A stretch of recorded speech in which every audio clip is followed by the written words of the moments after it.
Hello, my name is Marcus. I'm the compiler of a collection of therapy quotes entitled 1001 Windmills of the Mind. A collection of advanced self-help quotes taken from what's often called the psychodynamic or the psychoanalytic perspective, which long ago, as I understand it, was referred to by some as philosophical medicine or narrative medicine, helping one to be their own story doctor. For the love of narrative medicine, to borrow a line from the singer Steve Perry. He's got a song called For the Love of Strange Medicine. So let's borrow that song title, For the Love of Narrative Medicine. It's a humanistic, holistic kind of approach to find our story. Again, philosophical medicine, narrative medicine. And if we know our story, that means we are connected to ourselves. If we don't really know our story, so to speak, if there's too much childhood amnesia, and there's too much, our ego is damaged with trauma, knowing what happened, it gets repressed, the emotions are compartmentalized, frozen, knowledge of the event is separated, compartmentalized, like the scarecrow in one place, the Tin Man in another place. The person is going to feel disembodied as a byproduct. That's the lion in another place. So Dorothy's sort of the part of the mind, part of the psyche, part of the system, is trying to line things up again. Mind, body, heart. Get the three brains in line. Right? We have three brains. The famous triune brain, the brain with three parts. Everybody has three brains, first, second, third. So that visceral sensation, right? So that's sensations. The language is visceral sensations. It's called the survival brain. And so it's, it's not meant to be constantly flared up and active. It's only meant to be like in emergency situations, an earthquake or something, or a car, a dangerous driver nearby or something. But that's part of it there. But the main, like living brain, like the feeling brain, the feeling self, and it's connected to our sense of self. That's the second brain, the second memory system, the second line of consciousness. We're mainly from this sense of embodiment, like our embodiment consciousness. And the third brain is the cortex. And normally, I think the idea is that normally your consciousness, your cortex, your neocortex, the human brain, if you want to call it, you use that to be aware of your authentic self, which is in the second brain. Your authentic self, your ontological self, your sense of self. I feel the foramina, that's all the second, the mammal. We're mainly like feeling at home with it. We're mainly coming from that kind of place. Your connection to yourself, your home within. So your third brain, you're aware of your uniqueness, your authentic self, and the Great Spirit gave everybody uniqueness. And when we're aware of our uniqueness and we try to express that uniqueness, that's the idea, that we're conscious of our uniqueness. And there's like a pleasure and meaning and joy was the console, the serene, inexhaustible fullness of being. If you're connected to your at-homeness, if you're connected to your sense of self, your ontological self, so we're all given that. But with trauma, it might get frozen. And if it gets frozen with trauma, then we go back to the primitive brain and the anger flares up. And now there's a constant survival anxiety all the time. So we're not meant to have that amygdala flared up permanently kind of thing. Hypervigilant, survival slogans, jungle slogans. Oh my God, that's a sign of trauma. We're feeling beings. We're feeling beings. We live to the extent that we feel. So we don't want any baby to be traumatized in this emotional inner realm, and that's what this is all about, right? So the narrative medicine is about, if the child freezes up his soul, so to speak, his beingness, his sense of beingness, his authentic beingness. My impression is the most common image or metaphor for this is Snow White in the glass box. So that's Snow White's a metaphor for a person's beingness. The yin, the feminine element, the feeling, the authentic pureness like that. So it's frozen like that, and she's in a coma and in a box. So that's the metaphor, that we don't feel connected to our embodiment, our sense of self. And there's that wall there in the glass box. We see it there, but we're not connected to it. It's in a coma like that, sometimes called emotional hypothermia, emotional catatonia, emotional coma. Another image is when a character in a myth or fairy tale, like Snow White, representing our beingness, turns to a statue. Like Echo becomes a statue. In the Narcissus myth, Echo, at the end of that story, becomes a statue. We know about how Narcissus becomes that little white flower, but what about, and that's like the in the psyche. In the beginning, all babies think everything's about them. That's a narcissism, and it's addictive like that. It's a blissful oneness like that. And what about the soul of a person?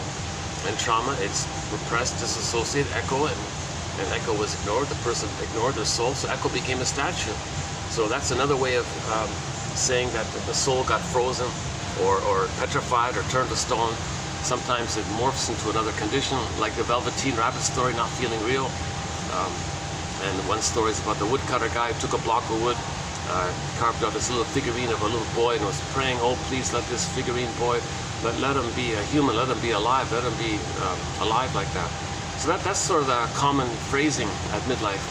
Like this, our recognition of trauma usually comes around midlife, adult development, okay, the second journey, midlife, the hero's journey in midlife. This sense that something's missing. What are we missing? Oh my God. Well, we live to the extent that we feel.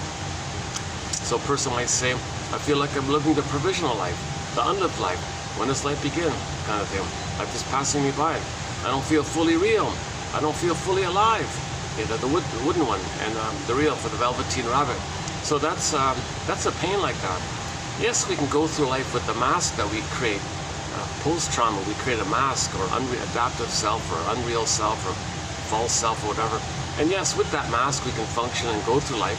And we can still get 10 medals, 10 PhDs, 10 awards, write 10 hit songs, or whatever. But we live to the extent that we feel. We're meant to come from this inner home, a sense of self, and that's like a natural pleasure. Joy runs the console when we get that. Now, if joy is missing, and related to joy is sadness being missing, and the whole spectrum of needed feelings with the embodiment, empathy, tenderness, kindness, friendship, making I statements, feeling bad, making amends, being an elder, sharing, warm, easygoing, creativity, spontaneity, kind of a play, fun. There's a warm kind of a sense of a person, right? But if they're just going through life with the false self, with narcissistic glory, narcissistic pride, you know, it's addictive a little bit, like that little white flower. It's a little addictive. It's alluring like that. But the person might say, gee, I don't know what it is, but I don't really feel joy. I think I should feel joy. I have all this stuff. Why don't I feel, and why don't I have more losses?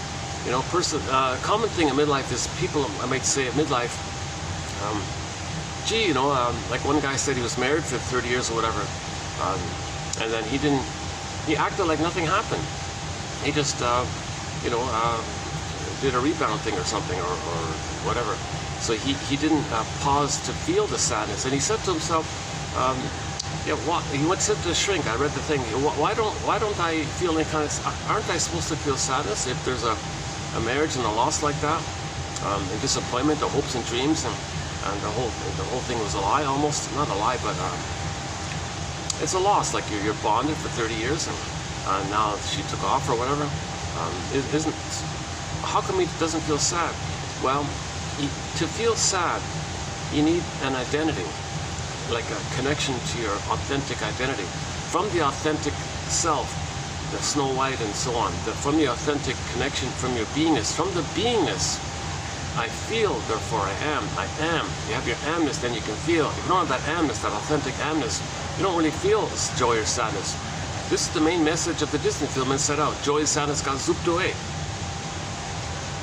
So when the needs for the person weren't met, joy and sadness got zooped away, then you saw anger, fear, anger, disgust were flared up from the survival brain. So the basic message of that Disney film Inside Out is we have two kind of sets of feelings based on the two brains. Okay? Like the cortex doesn't feel, it's just our awareness and thinking, it's our thinking cap, let's say. But the mammal, the primary basic feelings, that's what joy and sadness represent. They have the wide range of feelings, needed feelings, the quote-unquote more human side of being human, the thriving and the feeling and the being and the crying and the mourning, but the life, like living life, and it's in the present, and there's a calm temperament, and when there's feelings, there's morality, there's ethics, there's virtues. We're in a natural kind of place. Humans are kind of a friendly kind of, you know, somebody joked, didn't we used to be like the bonobos? Like we're kind of affectionate by our nature, you know, but when trauma, that's all frozen. We go back to the survival brain. We act like the crocodile brain. That's a sign of trauma like that. So, so another image for the freezing of the soul is that those positive feelings is the golden ball that goes down the well, or joy, sadness getting swept away. So there's a field of Fran. So in that Disney film I set out, we saw in the first film, 2015, the original one, right? So we saw the basic groupings of feelings. You know, that director, Pete Docter, said he wanted to use his credibility and resources to teach emotional literacy to the public. He said, somebody quoted him as saying, you know, there's a huge neglect of inner life. There's a huge low EQ out there. There's a huge neglect of feeling life, inner life. People are just people are grasping in what's called outside in, thinking that grabbing something on the outside is going to change what their trauma in the past so they can have an inside. The goal is to come from inside out. The name of the film is Inside Out. Okay? Like the inside means your connection to your beingness. That's called the yin, or the feminine element, feminine principle, feminine element. In traditional times it was called the yin, Okay, that's your beingness, Okay, that's you know, that's we're meant to have. That's the basic thing, and from that basic thing, your doing, your yang, okay, will be like a pleasurable extension of your beingness, and your doing from the beingness is pleasant, and there's a pleasure there, and no these expenses, no greed or envy or spite, none of this aberrations. It's a natural kind of place. So we're meant to come from inside out. So you got to find the inside. The author Miriam Woodman, right, famous for the book Addiction to Perfection, she puts it this way: if the wounded element is damaged, if the feminine principle is damaged or wounded, well, you're doing the masculine. She calls the yang the masculine, and the yin the feminine. So then your masculine element, you're doing your act of doing. Okay, that's going to be distorted if the feminine is wounded. So we got to fix this inner. We got to get back, okay, our inner, our connection to ourselves, and then our doing will be back to normal. If we're missing that innerness, Bruce Wilson says, yeah, if you're not in your body, you're not making sense. Literally, you don't have your sense of self, and you're not making sense cognitively. There's nothing in the present can change your trauma in the past to get back your embodiment. And that's the whole goal of it all. We had our authentic self, we had our golden ball, it got pulled down, like Miss Core in the Greek myth got pulled down. Yeah, or Snow White in the glass box. The golden ball goes down the well. The myths and fairy tales, they can put it together or separate the two. Like the embodiment part, that's a character that represents our personal authentic self, like Echo, like Snow White, like Faithful John, and so on. It turns to a statue. Or they can focus on the feeling side of it all, but it implies that underneath the feeling side of it, it implies the authentic self is frozen if the golden ball goes down the well. Now in the Iron John story, it wasn't bad because both Iron John, the embodiment, and the feelings were both locked in a cage. So the protagonist in that fairy tale, you know, found his soul, both kind of together a little bit, but he, you know, he needed a key. It was locked. It was hard to get, and he learned that the key to get back his soul, that key for his own soul, who locked it there? Who's holding the key? Where's the key? The mother's keeping it secretly under her pillow. Like, whoa, that's a theory that some mothers use the baby to meet their needs. They want to enjoy the blissful oneness for themselves using the baby, or they use the baby to reenact their trauma because they're dealing with their mother. They might even see their mother onto the baby and use their own baby as a proxy of their mother in the past, so the mother can continue her battle with her mother. That poor baby's not being seen. His soul is going to get locked in a cage like that. The key's on her mother's pillow. So I mentioned yesterday in part one, Anne Sexton, 1960, has a very good poem where an older lady, well, it's about an older lady in her 60s apologizing to her daughter in her 40s. Daughter over 40, I'm so sorry. I didn't love you. I didn't see you. I didn't even treat you like a person. Her line is, quote, I made you to find me. Can you believe him? The mother deliberately strategized. Let's have a baby. I'll brainwash the baby, take care of me, and respond to me, be there for me, support me. I don't feel alone. I feel supported by the baby. I feel nursed by the baby. I feel nourished by the baby, fed by the baby. So in that process, that mother will find herself. She said that. I made you to find me. Yeah, what happens to that poor baby in that case? Yikes. So that poor baby, in a desperate emergency, he freezes his soul, or Snow White in a glass box, or turns to stone, or unreal, or morphs into some previous condition or something, or is lost down a tunnel, down a cavern, or in a far-off place, and, you know, and it's a long gap like that. So one fairy tale is entitled go I know not whither, and bring back I know not what. Because we don't even remember having an authentic self when trauma takes place, so on. So that mother, that poem by Anne Sexton, that's excellent. It was her attempt to make amends, to make apologies, help her daughter to heal. And she said, you know, I had these impossible demands on you. I expected you to soothe me and nurse me and mother me. I'm sorry. Why did I think that? The truth is, I did make you because I was looking for me. That's pretty brave of her to help her daughter to heal like that. You know. So that woman in that poem gave the key voluntarily, helped validate the daughter's confusion. And so the daughter got a little relief by this. Oh, this is very painful. I'm very upset, but I'm glad to know the truth because I had a hunch about it, and I feel a huge relief getting this validation. Now things kind of make sense. And yes, there's the whole Greek verb process. Oh yeah, I'm back at this venue from yesterday. Yeah. But the other spot is kind of busy, so I'm at this end here. Yeah, this will be part 2 of 2817. I did part 1. I wasn't planning on doing it in 2 parts. The funny thing about that, yesterday I did part 1. Because the first part of that video was okay, and I kind of got distracted with some interactions. I think I was triggered by a little thing, and I wasn't in the mood to do the quotes. So I said as I was saying to my imaginary audience at that time yesterday, dear imaginary audience, I'm not in the mood to finish these quotes here. Let me just ramble on a little bit, and I'll do part 2. I'll do the quotes of part 2. So I said that in part 2, I'll keep the introduction. Well, I said I'd just lunge into the quotes, didn't I? Here I am doing a bit of introduction. Well, let me do a little bit of introduction, but I won't do a full introduction because that's sort of kind of covered in the first 2 hours of the part 1. So I'll keep the introduction here kind of a little bit to a minimum. Yeah, the interesting venue, the condition, they allow you to use the space here for 2 hours if you buy a drink. And now they have a whole day pass, and they got a monthly pass, ridiculous fees. And you have to sit sort of in the outside part where the mall is. But it's funny, I noticed during the week, Monday to Friday, I think, today's Thursday, I don't know about Friday, but it seems that in the mid-afternoon or late afternoon, it's kind of mellowish. This upper floor here in the mall.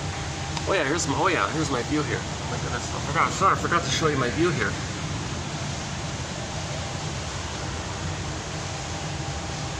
Yeah, so I might be able to do a few videos here. It's got some AC, it's a bit of relief. I've been doing these outdoors in the heat, so I feel like, yeah, I'm a little lazy. Let me do it in the AC here. I got an ice drink here, so okay, enough about that. Yeah, so back to that poem by Anne Sexton. So she voluntarily gave the key, you know, helping the daughter get the story, get the medicine, know what's going on, help her to remember, help her to feel, understand, validate, recognize, oh my God, that's what happened. Okay, now I understand mother did that. She was traumatized. She was looking for love. She used me. Wow, she must have been in real pain, a lot of empathy for me. She must have been in an immense amount of pain to use her own baby, to use her. Whoa, she must be in an immense amount of pain. Oh wow, I feel sorry for her. Now you're kind of trying to get your story. Now in the healing journey, we got to get our mother's story and the father's story. In the healing journey, again, the true one self-help book is entitled "Forgive Your Parents, Heal Yourself." Okay, we can tweak it a bit. Understand your parents, heal yourself. Like, understand your parents, heal yourself. Play the song "Saved by Love." I twisted it. "Saved by Understanding" by Rick Emmett from his first solo album. Rick Emmett. Yeah, we have an amazing soundtrack here. 2 songs by Rick Emmett as a soloist from his first solo album. One called "Saved by Love." I just twisted. Let's save by understanding. Because if you understand the mother, that'll lead to natural empathy and recognition. That helps you to get your personal story when you get your mother's story. You differentiate like that. And then you kind of separately understand yourself when you understand the mother. Like when you understand the mother, it helps things you learn about yourself, so you kind of differentiate like that. Saved by understanding. The other song, I haven't talked about his other song, "A Big Lie," about the environment and all this. I haven't looked into that too much. But not too many musicians kind of talk too much in that area. Yeah, okay, let's not get off topic. So, yeah, we have an amazing soundtrack. So, Steve Perry's song, not that song, For the Love of Strange Medicine. On that same album that song is on, that's Steve Perry's second solo album, there's another song on there called Friends of Mine, a blues rock kind of song. I love that song. It's a great song. I thought I'd include it in the soundtrack mainly for fun. But actually, you know, maybe as a seed for the future, because that song's about friendship. And I learned at the same time that Steve Perry was an only child. And I was thinking, you know, maybe we'll do a thread on the only child syndrome, because the theory about only children is that they feel immensely responsible for their parents. The parents, the stress and tension between the parents, they may not scapegoat, but emotional triangulate their son into the drama to disperse the tension between the parents, and the child's involved, and the only child, I gotta save my parents. So they're kind of focused on the parents all the time. So they missed out on that kind of playful banter with the siblings. So the end result is they feel overly responsible in general, like a template like that. So they kind of missed out on that kind of easygoing playfulness with friends and all that. So it does seem that maybe only children have, maybe statistically speaking, I'm guessing, harder time making friends. And here's Steve Perry, an only child, writing a song about friends. The main line in there is, in that song, yeah, it doesn't matter, what I learned is, it doesn't matter who you are, you can't buy friends with caviar. I had the hint, you know, maybe he expected to be able to make friends, and I heard an interview with him that he said he never felt like he was friends with his bandmates and all that. They just used him, you know, like a quote for success and all that. But he was kind of outside the the other members or something. So he didn't. That's part of the reason why he left. And when he was ill or something, he needed time off. The band said, "Come on, we want to make money here. Okay, boot you out. We'll put in replacement singers." Like, what a cold kind of thing they did, right? So Steve Perry won on his own at the same time. Yeah, a very good Steve Perry solo concert was 1994 in Toronto. It's one of those bootleg copies or something. It's not too bad actually.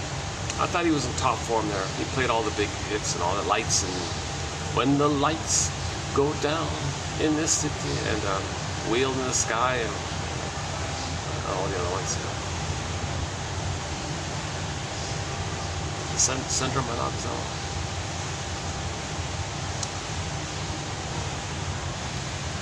Yeah, okay, so that's a huge topic, our soundtrack.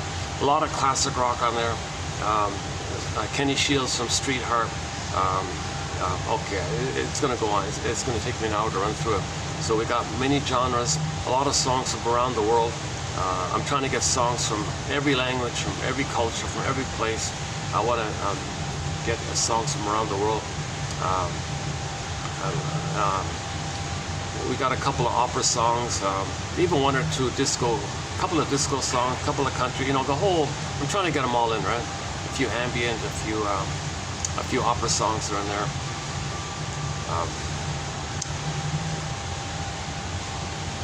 Some very emotional songs, like Devrim Kaya's song from Turkey. Devrim Kaya has a song called Humu Kusu. Talk about grief. Yeah, get a box of tissue, be alone, and blast that song. A lot of great songs by Ziana Zain from Malaysia, a great singer. I think one of the greatest singers of all time, personally. I think she's way up there in the top 5 greatest singers of all time, Ziana Zain. We've got about a dozen of her songs on our soundtrack. A lot of excellent singers that are maybe not too familiar to others. So anyways, you know, the Odyssey, the soundtrack to the Odyssey, a couple of songs on there. The composer was Eduard Artemiev. He passed away 2 years ago, I remember. But we got 2 songs from the soundtrack to the Odyssey. Now, when I say the soundtrack to the Odyssey, I mean the TV mini-series starring Armand Assante, filmed in Turkey. Yeah, again with Turkey, filmed in Turkey. A lot of great songs from Turkey. Sir Tabba Renner, like a pop diva kind of singer. She has a good song about grief called Olsen, her revised rock and roll, like a rock ballad version of it. She has the older version, but her more recent version, she kind of jazzed it up a bit. I love that one. That's a fun song. But it's about the grief process. So if you look up the lyrics and all that, you'll see what I mean. That Putumayo World Music Company, they have CD called Turkish Groove. We got about like 5 songs from that one CD on our soundtrack. That's a great CD. Like and then the indigenous singers. Oh my God, Brian Andre, the Passion Band, Beatrice Ili Sapi, Susan Aguilar, and a couple from the famous Buffy St. Marie, a couple of hers. Willie Dunn, Willie Mitchell. Now when I say Willie Mitchell, I mean the one who wrote Call of the Moose. Call of the Moose. Birch Bark Letter. I Promised You a Song. Big Policeman. All those songs. Got about 7. Brian Andre, underappreciated singer, got about 7 of his songs. A band called Eastern Owl, a couple of Caleb and Johnson, a Mi'kmaq singer. Like Willie Dunn being Willie Dunn was a Mi'kmaq indigenous group, Mi'kmaq. Another Mi'kmaq singer was Kaylin Johnson. She was a high school student with her classmates. She did a very good song called Gentle Warrior. Check that out on YouTube. Gentle Warrior, Kaylin, I think, Johnson, a Gentle Warrior, in honor of one of the local poets, Rita Joe, about what are the symptoms of trauma is we lose our voice. So there's a poem called, we indigenous people, there were 70, what you did, we lost our voice. We're afraid to say anything. We're terrified of you guys. Why so violent, kind of thing. We want to understand you despite what you did. So there's a little bit of we have a special video, 2725 part 3 of 3 on the 48 symptoms of homo traumacus. And in that video, we do cover a little bit about the sociological end of things, like the pillaging and the plundering, and the prejudice around the pillaging and the plundering, and that whole area. That's an emotionally drained topic. I'm feeling not fully rested today, so I'm not going to enter into that area. But we'll update it. It's called the 48 symptoms of homo traumacus. So the basic theory is about 10,000 years ago, we accidentally traumatized ourselves and became a traumatized version of ourselves. One person calls it homo economicus, like the greed and the selfish. One, homo short-sellicus, or homo secret psychoticus, homo narcissisticus, homo fill in the blank. So we're a traumatized version of ourselves. So there's a whole theory about it, discussed in 2725 part 3 of 3. Okay, I'm kind of getting a little off topic here. Let's go back to just a very basic thing here. I'm not going to do the whole thing about the record and repetition compulsion. That was done in part 1. So I would say that part 1, the beginning of part 1, the first hour and a half, I thought that wasn't bad. I was feeling okay during that time. And then I got triggered about some little interaction. And it's funny, that was the first time I didn't process my trigger in the video. Like once in a while I'll do a video, I got triggered, and in a minute or two I'll do a self-help exercise on myself while I'm talking to my wonderful audience here. Whoever may be listening now or in the future. So I can process it somehow, and I thought it's for myself, and maybe I want to role model some of the self-help exercise. Yeah, we have an amazing thread, one thread. We have 60 threads, 60 chapters, 60 booklets, 60 e-booklets, 60 topics. One of them is a very good self-help exercises. Although the self-help exercises, they're just a band-aid. So that's not a major focus here. We're mainly trying to understand the psychoanalytic perspective. But once in a while you're triggered, you need a band-aid. So we got this thread on sort of like self-soothing, self-help ideas. Like what's the hardest thing about? You fill in the blank. Helps you to free associate or to validate yourself. And you must have a very good reason for feeling this when you validate yourself. The Ego and the Id statements by Martha Stark, and so on. They got a whole how to make an I statement. Okay, Susan Campbell, Marshall Rosenberg. It's just sort of practical self-help things we can do in a moment. But yesterday when I was triggered, I felt a little anxious, and I was trying to process my projection, like I was triggered. And on that,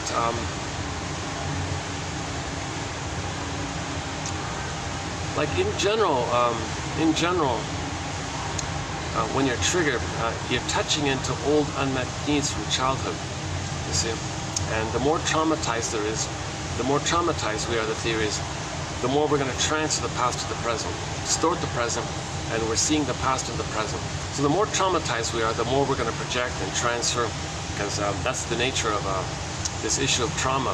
We're dealing with the past, trying to get the needs that we met.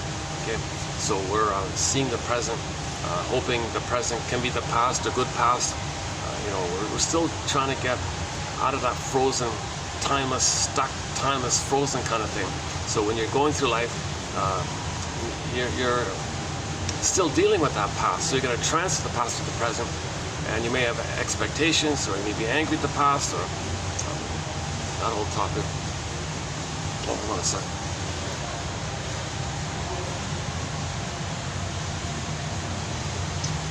I'm not really, you know, I'm not really getting the AC here for some reason. It's a little hot. I'm at the corner because there was a group, there was a noisy group where I started. This is like the only kind of private-ish little spot. I'm at the wall here. I'm kind of getting limited AC here. Let me check back to see if they're gone, because I'd like to go back and get better AC. Yeah, hold on a sec. Oops, hold on.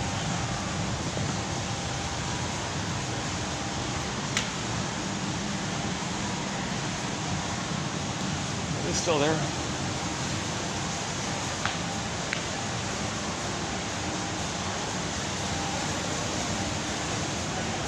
This is like the little workspace they give you. Oh, they're still there. Oh, no. Okay, forget it.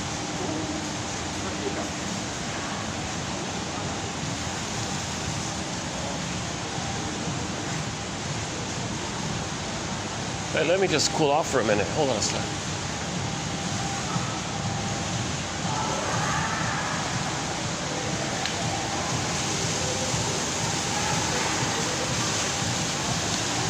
Yeah, they got this one little organic place. I haven't been there yet, but I'm hoping to do a video at that little organic spot there.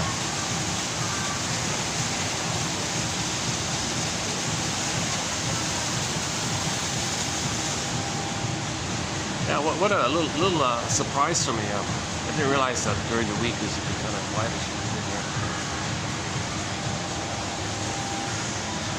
Like this work thing, this work live, they call it. It's mainly an indoors section. They got a soundproof room, even meeting rooms and all this. A very high fee. It's a very, almost like it's almost like renting an apartment almost. Like it's really expensive to have a monthly fee there. But they have this little outdoor area, like this little side, like the public place, like these little chairs here. And they say if you buy a drink, we'll let you sit here for 2 hours. But you can only do it once. Like you can't buy 2 drinks, you get 4 hours. So I said fine, yeah.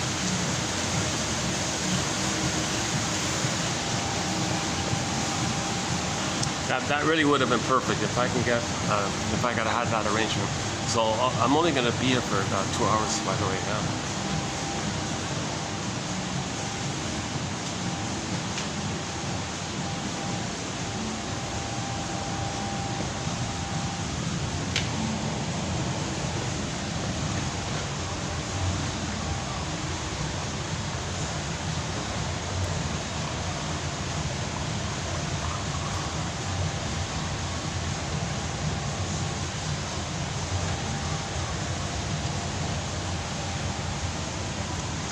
So yeah, so back to the midlife audit. So at midlife, like think about it, your authentic self is frozen.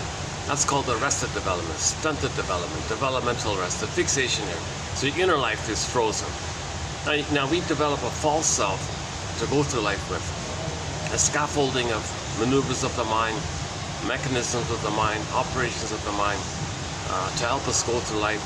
But we use that false self to continuously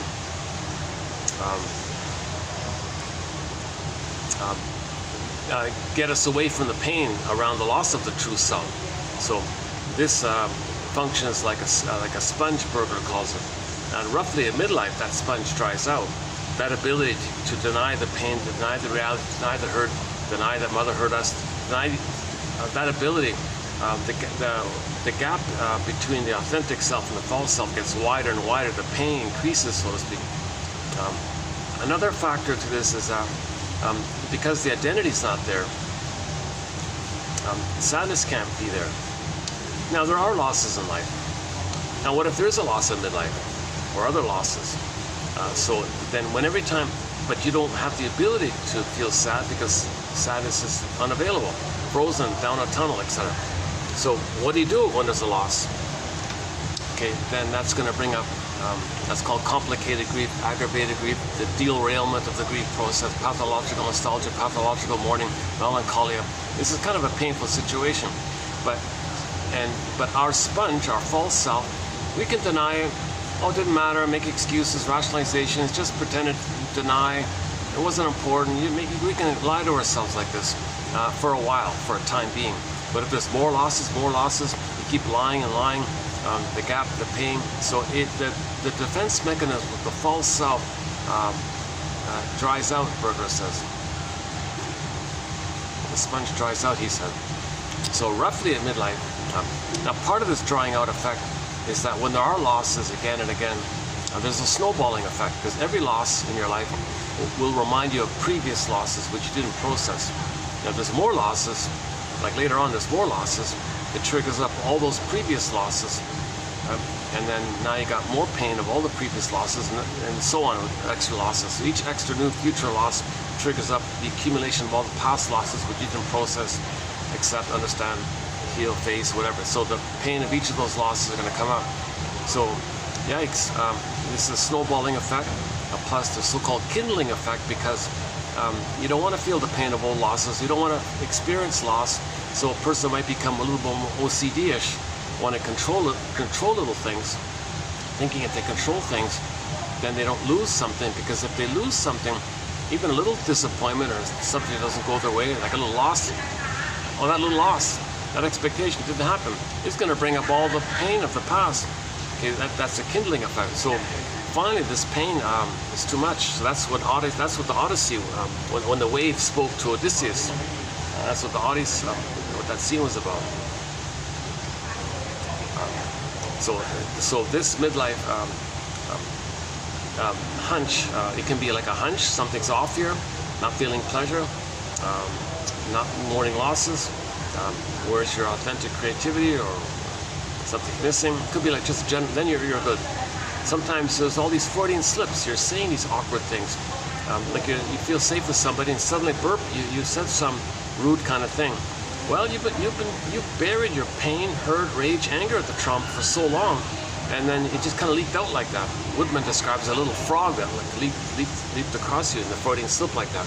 So then you catch yourself, oh my God, where'd that come from? That's a clue that there's buried pain, hurt, rage, if you said some insulting thing to somebody, and nothing to do with them. It's just we can't deny the pain. We got to face it. So when a frog leaps out, that's like a message from your unconscious. It's kind of like Hermes.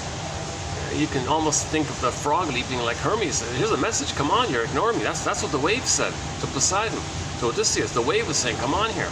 So we may get that kind of call like that, so like message like that, from ourself to ourself, from our repressed self, from our denied self, our authentic frozen self to us. Our frozen self is like Snow White is getting enraged in the box.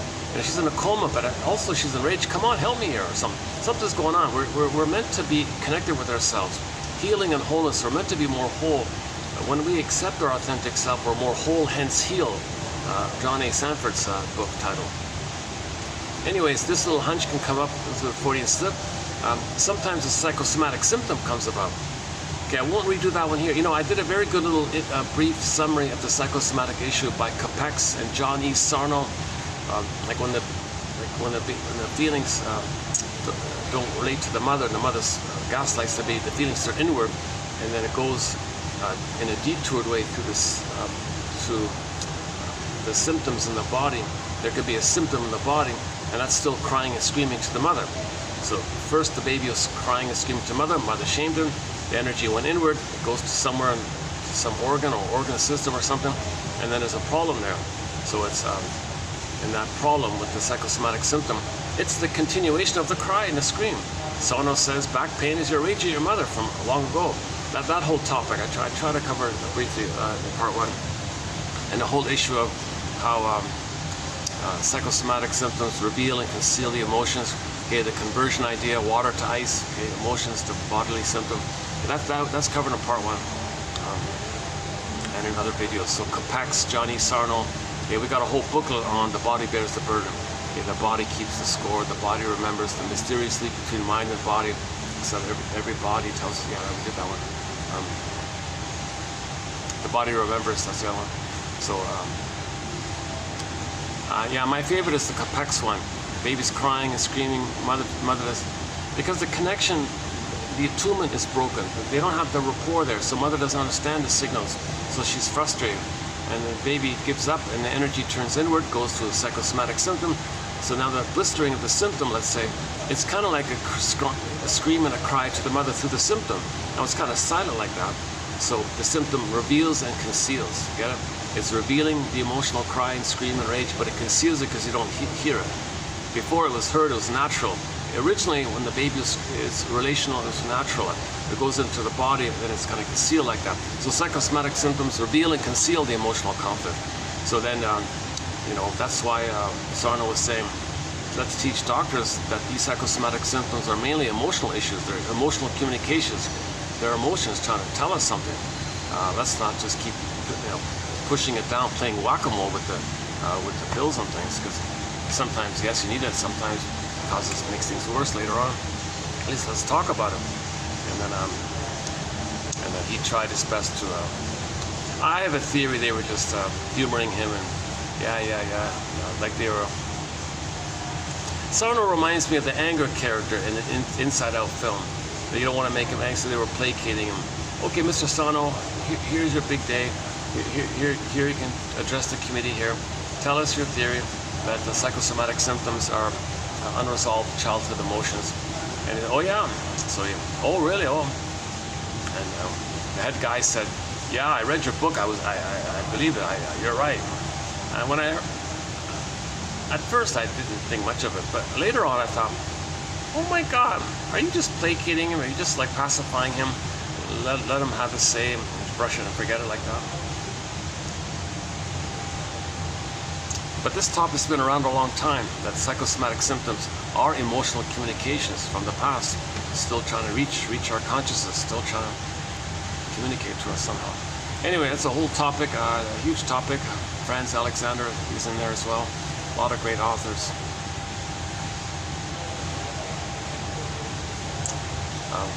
Where were we before that?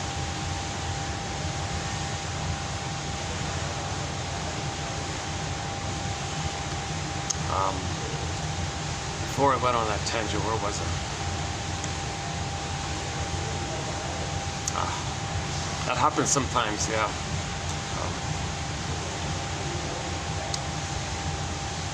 Especially on a day like today.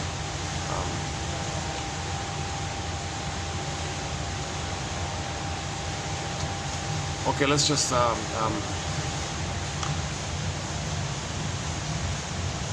so once again, in part one, there's some overview of some of the basic points: repetition, compulsion. The transfer. So actually, let's focus on the quotes today. So let's begin. Let's do the quotes then. This is now TQ 2817.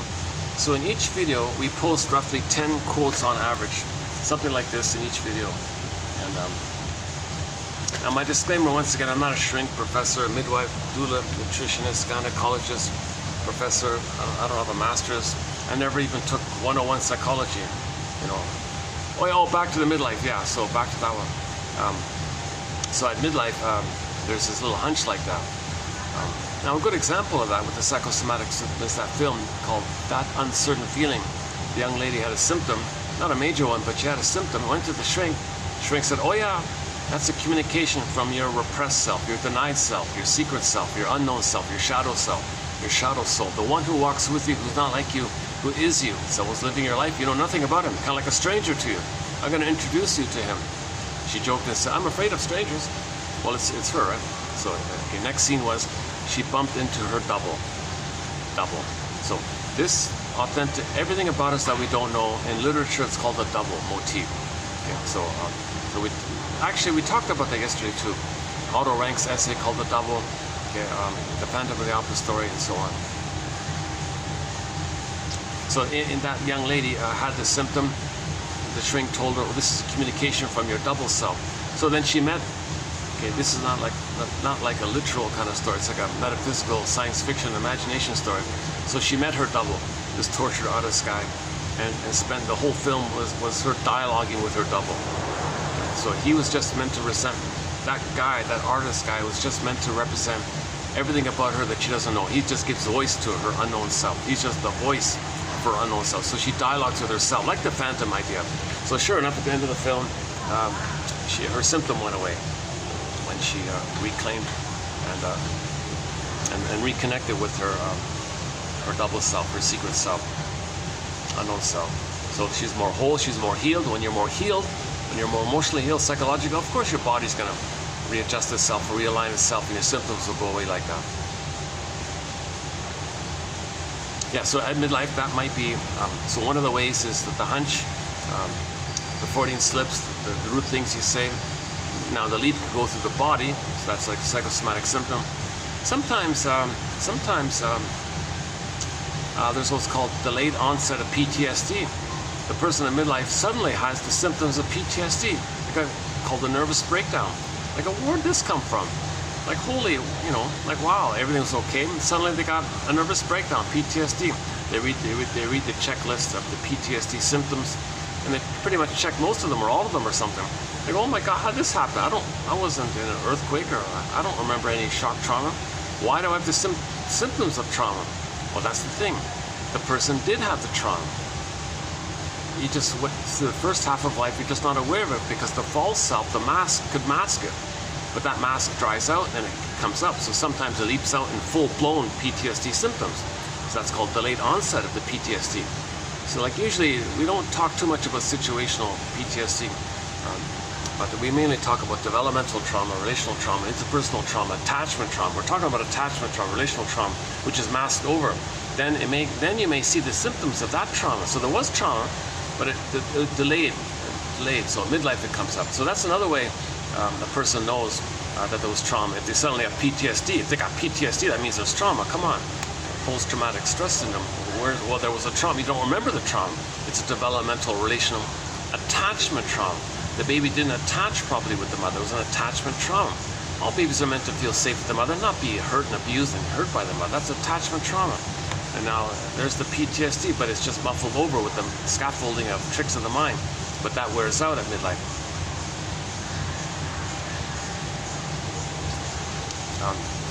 Yeah, or a person just says, where's the joy at the console? I don't have joy at the console. I'm not mourning loss. I don't have sadness at the console. His only emotions are, he's a cynic and he's angry and he's bitter and sarcastic all the time. Why is he so angry all the time? He's got everything. He's got 10 PhDs, he's got 10 awards or whatever. Why is he so sarcastic and cynical? It's like this. So that's anger's constantly at the console. See, he's not grieving. See, when anger's always at the console, that's the survival brain flared up when there's attachment trauma, relational trauma, whereby the person freezes up the soul like that. Then anger flares up.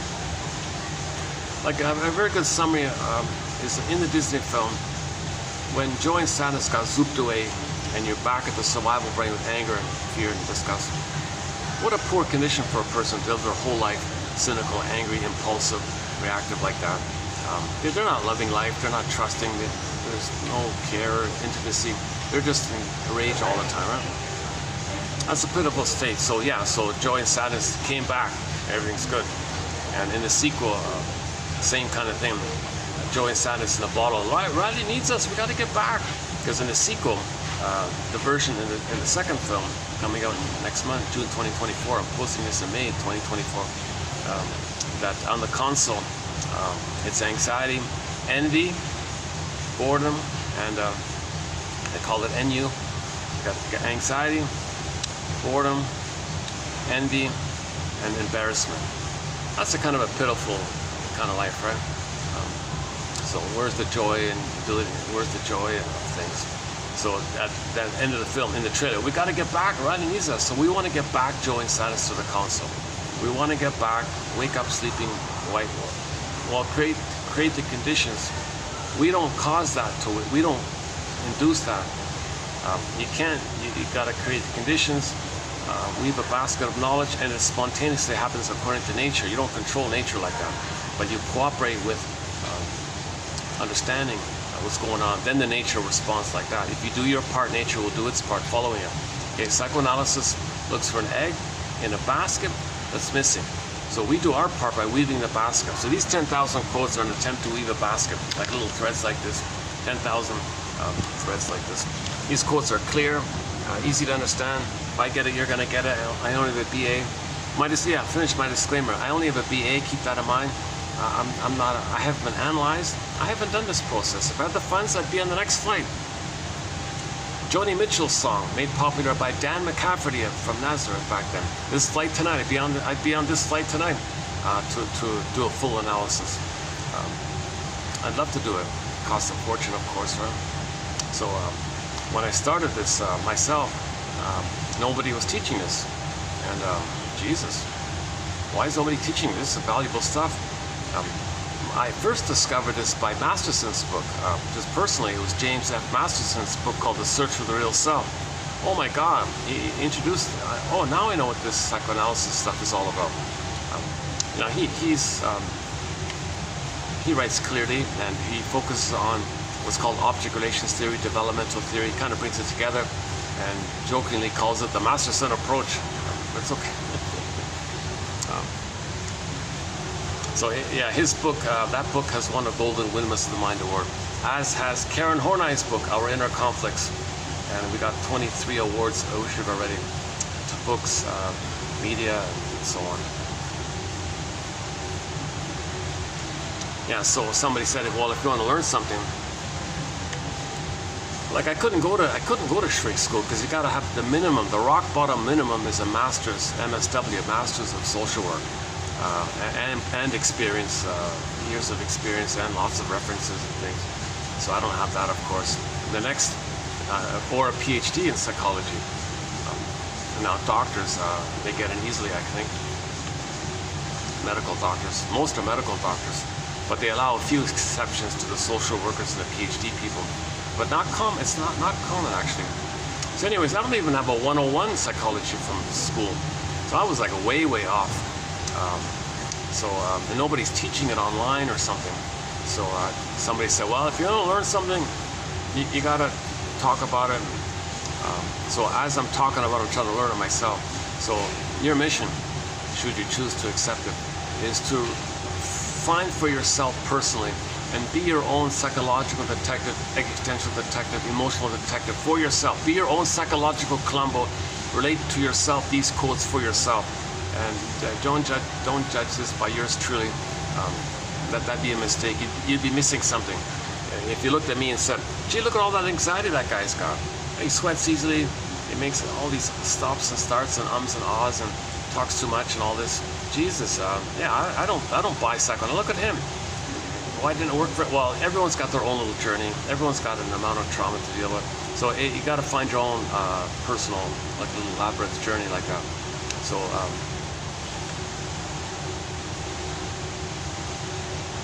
Robert Bly, a guest mentor in the collection, he's not a shrink either. When he speaks to the audience, he's like the leader of the men's moor, famous poet.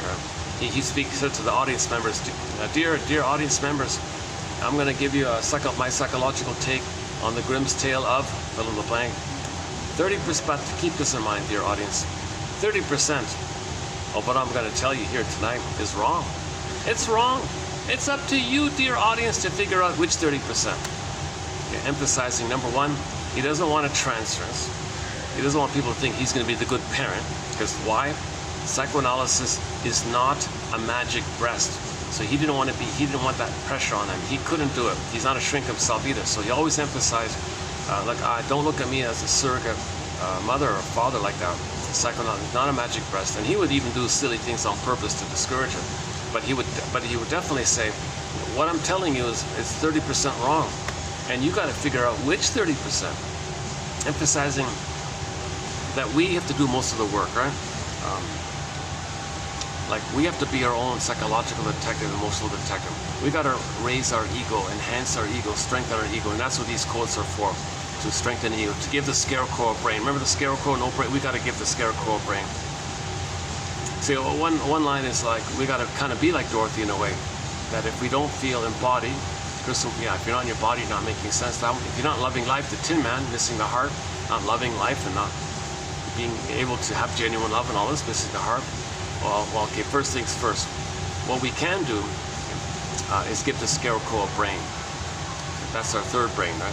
1, 2, 3. The Scarecrow, the Tin Man for the heart, and the Lion is the more archaic one, right? Like straw man, tin man, man, like that's the more human area, and then the lion is the more like the more primitive place, right? So we get the first brain. It's roughly analogous, right? First brain, second brain, third brain. Crocodile brain, reptile brain, salamander brain. Okay, so just survival like that. The middle, that's the chimpanzee, monkey brain, and then the cortex. And the Wizard of Oz, it doesn't fit perfectly like it, but it's sort of parallel a little bit. So you got the straw man, that's the human brain, missing brain, that's the brain area. Then the Tin Man, well, you might not think about it as a feeling, but he's looking for feelings. So the missing feelings, that's what it's about. It's called man as well, so missing feeling. And then the more prior state, they could have made any character, anything prior to the human. So the mammalian brain, so they use the lion like that for your embodiment. And most, so lions are a mammalian and all that. They're not cold-blooded crocodiles or something, but anyways, yeah.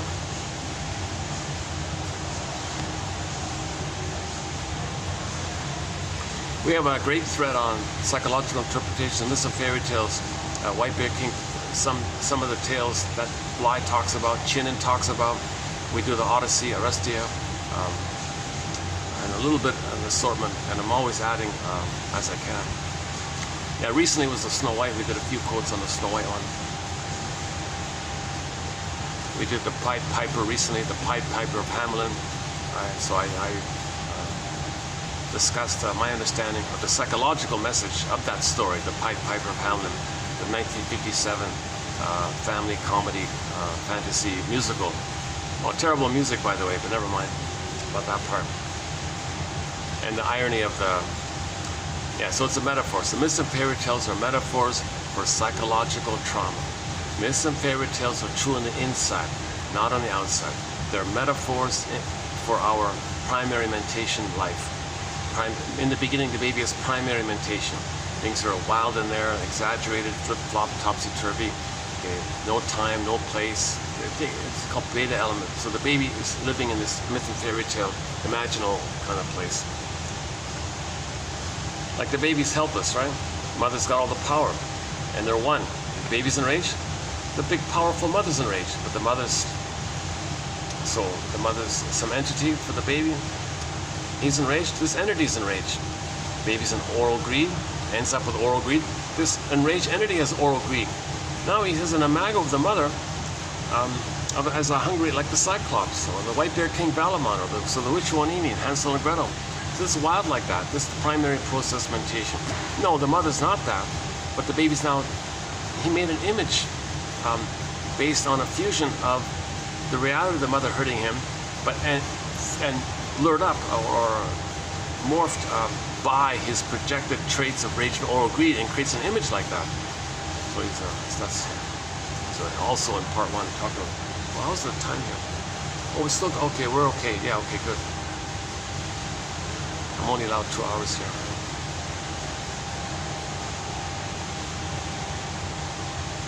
Yeah, this time it's much busier. Yeah, it's pretty busy inside there. Oh my God, if somebody did buy membership, yeah, I'd come early to get that silent room. They got a soundproof room in there, you know. It wouldn't be much of a workspace if you got groups where all these people are on here. Oh, I can see some of them right in front of me right here. I didn't notice it. I just noticed it.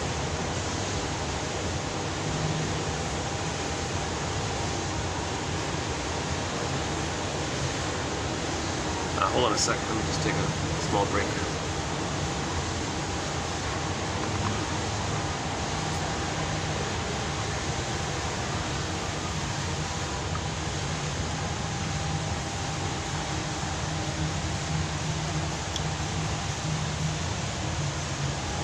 Now that I see these guys, I feel a little bit distracted by it. Maybe I can...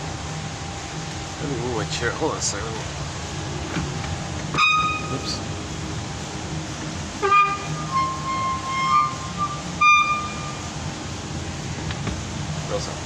Can I get the plant to block my view? I've seen the guy right beside me.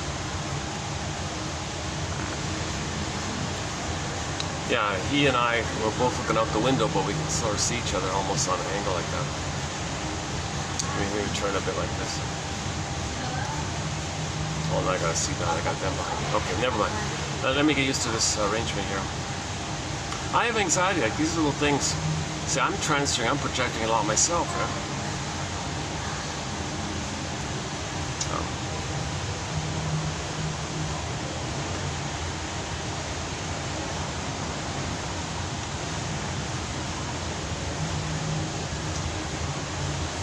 So part of our getting our story is to look at things like transference and projection, projective identification, the issue of symbiosis, negative magic gesture, identification with the aggressor, okay, developmental theory, object relations theory, the templates, the blueprints, the schemas, the working models, okay, repetition compulsion, recreating in the present what happened in the past because we're still in the past, because in the past, the baby doesn't know time, so and the trauma took place in a time of timelessness, and all the energy is looping around in this repetition compulsion.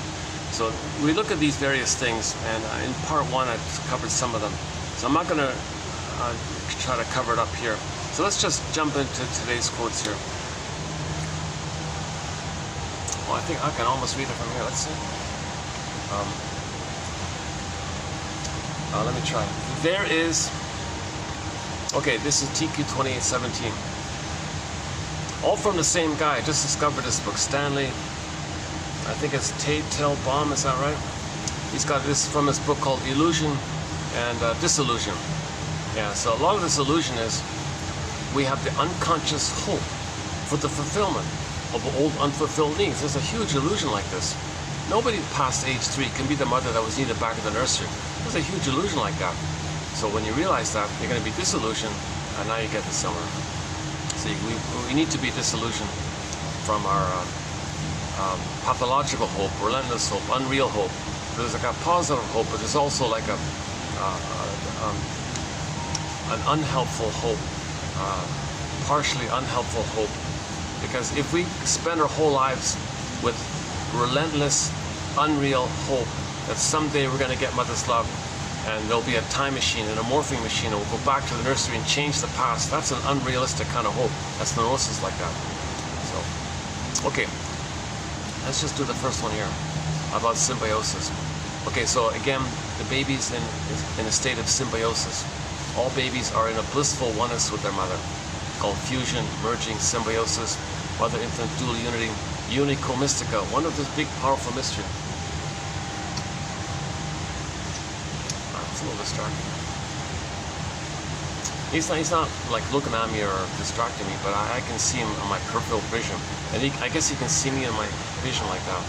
So I didn't realize that. I just noticed it now. Right? Why can't I just blot it out and keep going?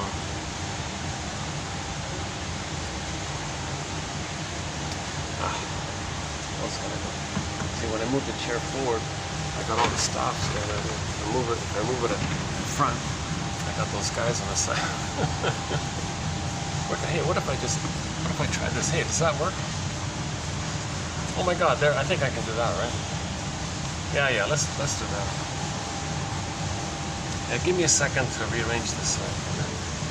Yeah, let's do that. Make everybody happy. Yeah, hold on a second.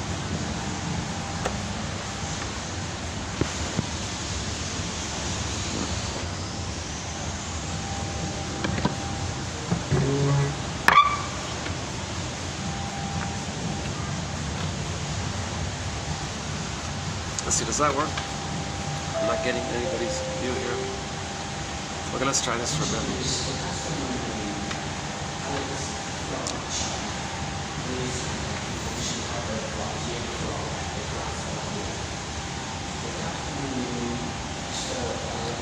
Yeah, I got no AC doesn't reach here for some reason. There's no AC here.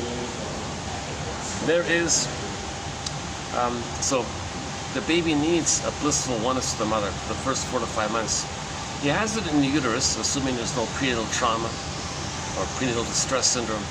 Assuming he has his paradise, Garden of Eden, Shambhala, Shangri-La, Nirvana. Assuming he's got his paradise in the uterus, where he's in a blissful oneness with the mother. Okay? The power of the mother, he thinks that power of his mother, is that like him? An extension of him? Or it's just there to serve him? Like, wow, is he pretty special, important like that? Like, that's called infantile megalomania. If we say that the power of the mother belongs to him, that's called infantile megalomania. Or that whatever's around him is just there for him like that, narcissism, entitlement, etc. The glorified self. He feels like a king or a god or something, and there's no problems and no interruptions or no stress. Needs automatically met. Unconditional hallucinatory omnipotence. Needs automatically met. Okay, everything's down the cord and up the cord, and things flow, smooth, happy, floating around, oceanic feeling, oceanic oneness. Now again, in the timelessness, he has this feeling that all space is him, spacelessness, timelessness. He's infinity, he's infinite, he's the vast, infinite vast. He's the whole universe, you might think. It's a powerful kind of feeling that if you feel like you're the whole universe, like it's all, that's kind of wild stuff. Robert Bly jokes, oh yeah, the baby's he's in ecstasy or something. Just as a joke, right? Another joke is, yeah, we spend the first 9 months of life trying to get out of the womb, and the rest of our lives trying to get back in. But the baby isn't in any way addicted, nothing like that. He's just passing through that phase from his earlier state. So the problem is when people try to go back and induce it, and when they try to go back all the time, and then get a blip of that, and they go, whoa, what's that? Oh wow, I like that. And you don't have to face reality in the present, you just go back like that. Now that's considered a little addictive and dysfunctional, and now you're not really enjoying time, you're not enjoying yourself, you're not facing reality, you're just regressing to that time of the blissful oneness all the time. So you can do it with your dysfunctional living, you can do it with cookies and ice cream and emotional eating and cigarettes and smoking, and just in your attitudes, your nostalgia or something, pathological nostalgia. But anyways, originally it is a blissful oneness, and the baby needs that blissful oneness to continue for the first 4 to 5 months. That's the issue. A lot of babies are not getting that blissful oneness if there's birth trauma, or the babies are removed and all this. So leave the cord. My disclaimer, I'm not a doctor, but leave the cord, leave the placenta. It belongs to the child, still pulsating, still sending food, still sending oxygen to the baby. The cord and placenta belong to him, still feeding him and nourishing him, and connects him to everything. What are you removing it for? Just hand the baby directly to the bosom. He looks for the nipple, he latches on, he starts suckling, skin-to-skin contact, the room is warm. You don't put a towel around the baby, you leave the smells, leave the hormones. The mother produces the hormones for this process. What are you breaking that for? Allow the baby to have the continuity of the blissful unity with the mother-infant dual unity. The blissful oneness, the paradise is meant to continue. Babies are not supposed to have, they're not meant to have paradise lost at birth. They're meant to have an extended paradise. The role of the mother is to give that baby that extended paradise. You know, a lot of mothers are failing in this area. And the father and the mother in particular, and the father can help out and say, look, no doula, no gynecologist, don't move the baby. Is there an absolute medical dire need to remove the baby here? To put him on a scale and sever the cord? Is it really? Well, no, it's just, it's part of the procedure. We like to traumatize babies so they'll be angry, and we can use them to pillage and make money, pillage the planet. No, we're not interested in that. I want a healthy baby. You leave the cord, you leave the placenta. I tell you what, I'll hand it. I'll take it from here. I'll hand the baby to the bosom, or you do it gently, so the father can maybe help out in that area. Because, and the mother in advance can prepare for this. Look, doctor, when the baby comes up, unless there's a dire medical severe case, I'd like you to hand the baby just gently to my bosom. I'll hold him, I'll nurse him, I'll put him in my arms, I'll let him find the nipple and latch on, and I'll let him continue that blissful, fusional, symbiotic oneness. So the baby needs an extended symbiosis. There is a blissfulness. Okay, let's do our first quote here. There is a blissfulness. Yeah, and if there's a problem there, We play Katie Lang's song, Constant Craving. What's this constant, the song, I'm guessing the song is, maybe we can borrow it for the idea. I have this constant craving, constant longing, constant yearning. That's like the baby, mother, I'm yearning for you, I'm longing for you. Where's the oneness? Where's the blissful oneness?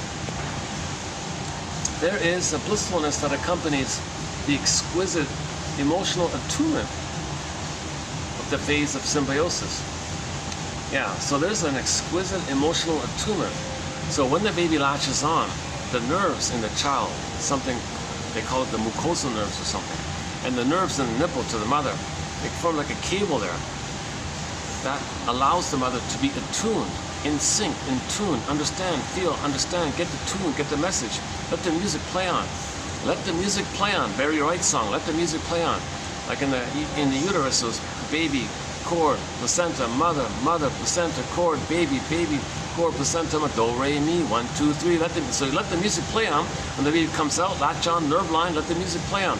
Baby nerves, nerves to the mother, baby, mucosal nerves, nerves in the mother to the mother, mother, breast nerves to the baby, nerves, mucosal nerves to the baby, baby, line, mother, mother, line, baby.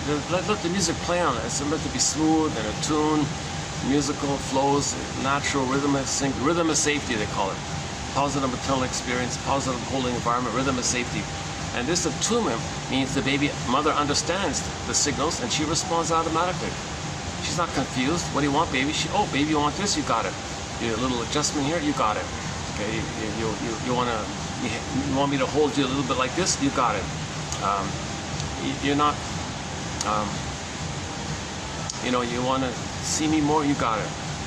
Oh, you're hungry now. The nipple isn't right. Okay, you got it. Whatever little adjustments, she's attuned. She's in sync. She gets the message. She's attuned. They're in tune like this, right? The blissful oneness. So that's the blissfulness. The Garden of Eden, the Shambhala. So paradise continues. The Garden of Eden continues. Okay, there's Nirvana, Shambhala, and the Three Dog Night, Shambhala, and Shangri-La, that beautiful place in the mountains. Okay, these kind of images of paradise are again, myths and fairy tales are metaphors for psychology. There is a blissfulness that accompanies the exquisite emotional attunement of the phase of symbiosis. So the phase of symbiosis is up until 4 to 5 months on average. There's some debate about it. Some say maybe 3 to 6 months. Some say maybe 2 to 7 months. Mahler says 4 to 5 months. But at 4 to 5 months, or whenever it is, the mother will know when the baby hatches out of the symbiosis.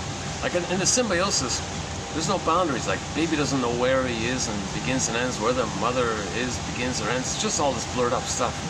But at 4 to 5 months or whenever, the child's sense of self, he felt safe in that egg. He was nourished in that egg. Then he hatches out of the egg. So he's going to be born a second time, for the psychological birth. He was born biologically, but for the psychological birth, he needs that egg for the first 4 to 5 months, called the stage of symbiosis. And it's a paradise. It's an exquisite, blissful time. Growing up, yeah. So the natural development. When the symbiosis is met, then he leaves it. Now he's not going to go back to it. He doesn't want to go back to it. He'll feel engulfed. He'll feel claustrophobic. No, I don't want to go back to that. I had my needs. I was nourished. I hatched out. Something that comes out of an egg is not going to go back in the egg, right? So we're not meant to go back in life. Even like humans, we're not meant to. But if there's a trauma, we may. Oh, I want to go back in the egg. Give me the cookies. Give me the cigarettes. Make me in a dreamy, timeless place. I want to kind of go back somehow. Yeah, so one quote about the cigarette was, oh no, okay, that's not. We don't have a thread on smoking, but we have some very good quotes on smoking about a few months ago. Jesus, I'm tempted to run through them here, but okay, let's just pause on that one. Okay, growing up, so then we move away from it. So we're one with the mother, then we hatch out. So we're starting to practice separating from the mother. So we're going to practice separating from the mother. So we haven't separated yet. This is a gradual hatching from 4 to 5 months to age 3. It's a gradual, slow, bit by bit process. It's not all of a sudden like that. Like the biological birth was all of a sudden.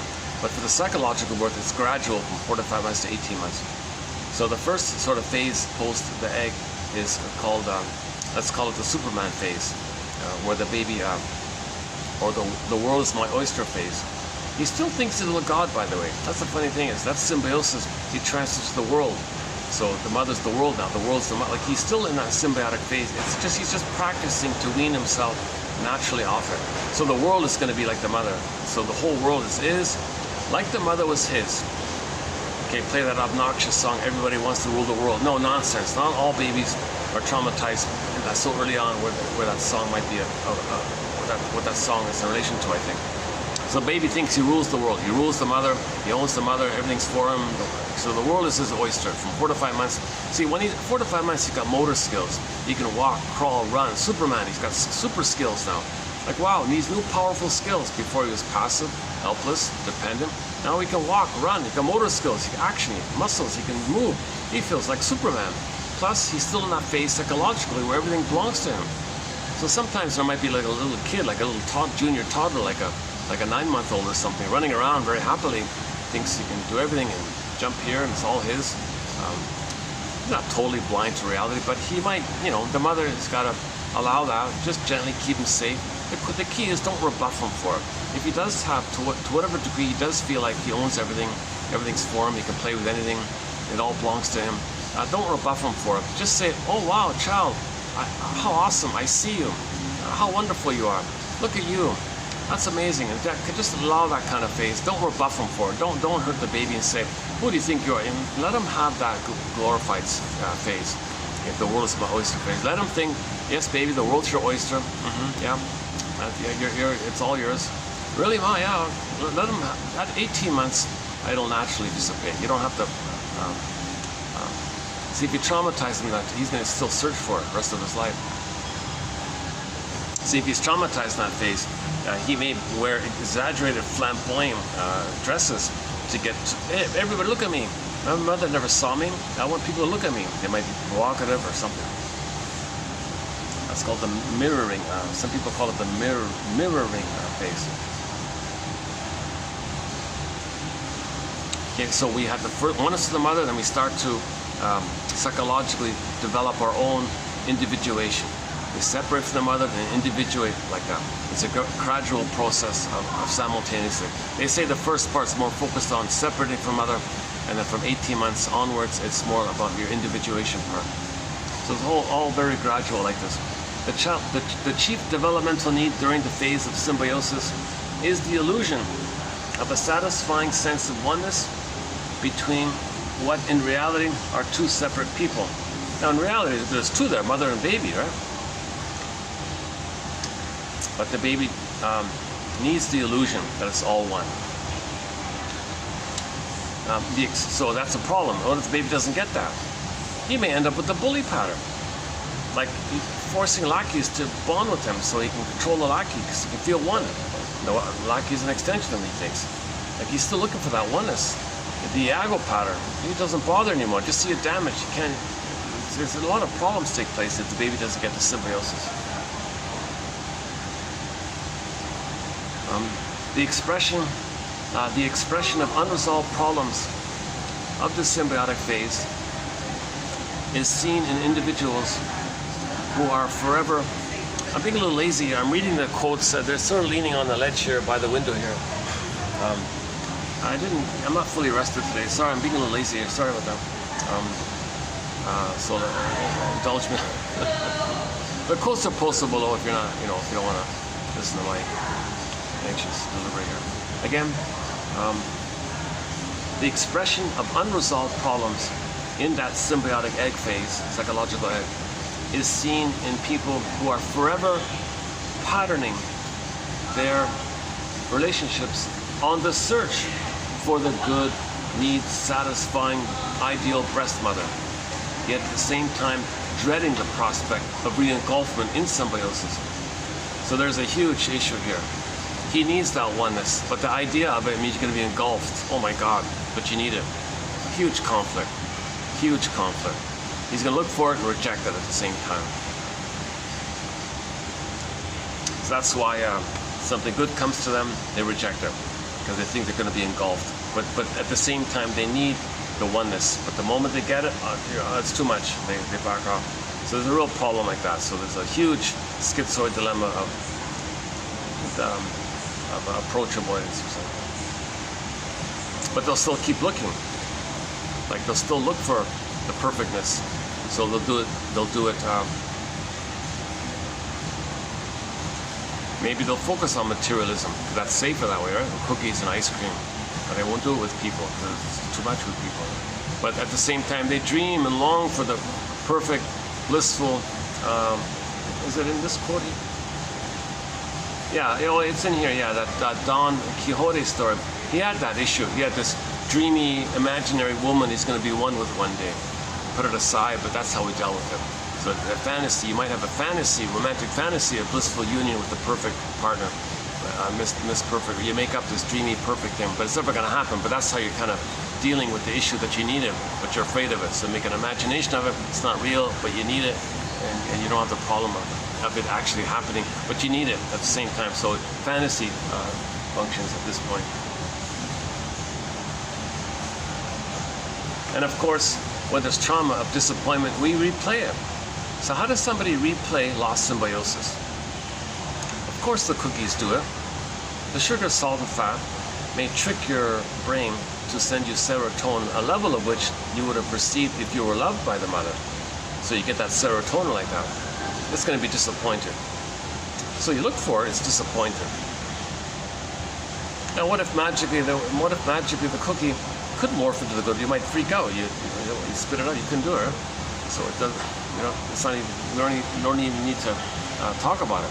So, anyways, when there's trauma, we repeat. So, baby had a great hope for the symbiosis. It fell. Emily Dickinson, a great hope fell. You heard no noise. The wreckage was within. O cunning tale that let no witness in. Get a scarecrow, no witness, no brain. O cunning tale, the wreckage, the trauma. So how does a person repeat that? Again, when you're in a state of timelessness, you repeat, hoping to change the past, undo the past. You still have this hope for that need, but the pain makes you unaware of it. But the need drives you to search for it. So there's a complicated like that. So how does a person replay it? How does a person replay the need for oneness and get disappointed? Well, we can do jocose, morose, bellicose, comatose with the beer one. So let's try that. Berkeley has the thing about the beer. So so originally the baby wanted to be nursed with a stimulating fluid, mother's breast milk and all this. Very happy like that. It all failed. Great hope fell. How do you repeat that? Well, run to the beer store, maybe the stimulating fluid, okay, the concentrated sugar, tricks the brain to release serotonin. Kind of like how you get serotonin when the baby's loved. You get serotonin means you feel safe. So the person didn't get the serotonin from the safety with the mother. So you're trying to get that serotonin like that. So you went to the beer store, you're excited, you got anticipation, motivation, you're going to get it. It's jocose, you're excited to get drink a little beer, and your brain sends you serotonin because the mammalian part of the brain interprets the sugar as surplus food. And from that brain's point of view, the surplus food means you're so safe now. And when you're safe, you get serotonin. It's a synthetic, it's a scam and all this, but it does release the serotonin for a little bit. Then you're disappointed. Like the original setup. Baby had a hope, you're disappointed. Run to the beer, drink the beer, disappointed. So the first part's the jocose, you're happy. Morose, you're disappointed. Now the bellicose, you might be angry and curse the world and all this. And then, and the pain of it all, you get the endorphins, the numbing. He calls it the comatose, the hangover, the comatose part. The other one, another one by Bergler was the slot machine, right? So the person goes to the vending, the slot machine.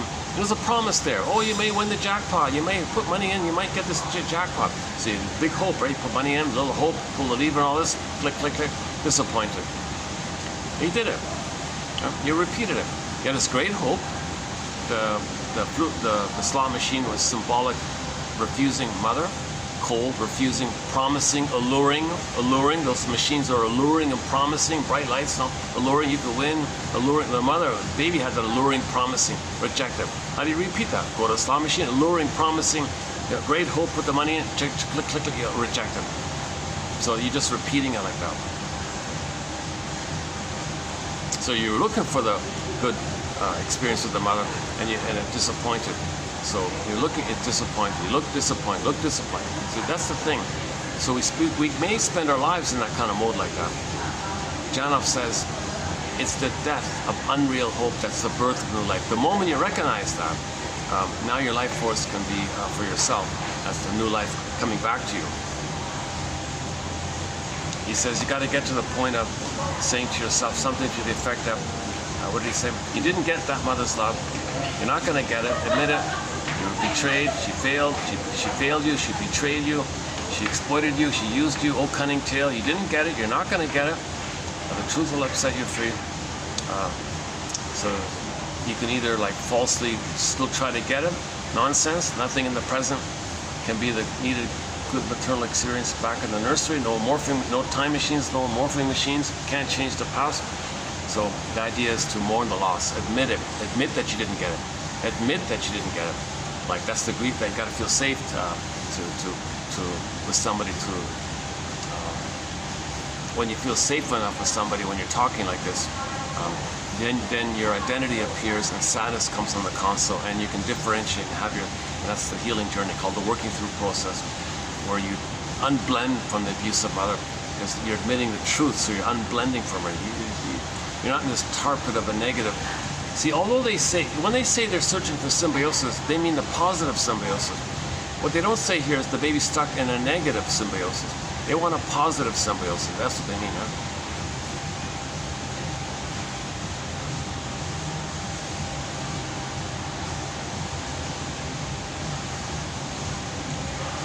Or another way of saying it is there was no symbiosis. So the baby, no, you can't do it. The baby didn't attach, right? There's got to be some kind of, there's some problematic symbiosis. You can't say no baby would make it without any kind of connection to the mother. No baby would make it if he had no kind of sense of a connection to the mother. And he wanted a positive connection. So he didn't get it, so he's going to have some kind of negative connection. So when they say symbiosis, they imply that he wants a positive connection. We're looking for a secure attachment style.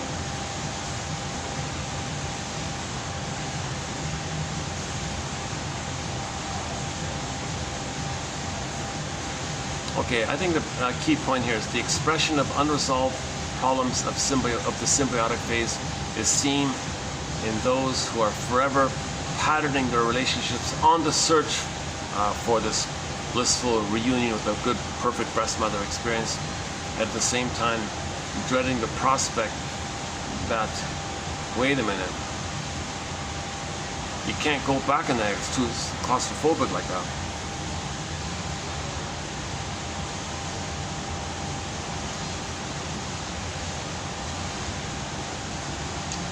Okay, let's just do the next one here.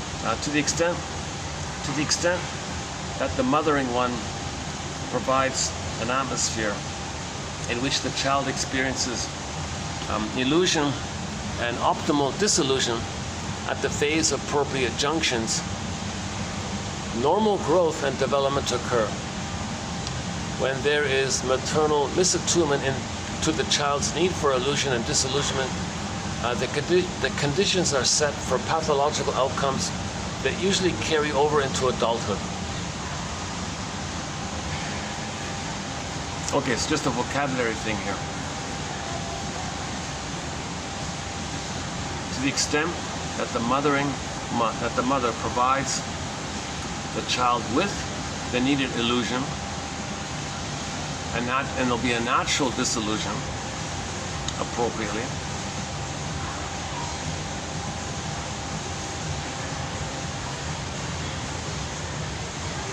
Yeah, so when that occurs normally, he has a normal, healthy illusion, a normal, healthy disillusion. No shock, no disruption, no disturbance, a natural occurrence.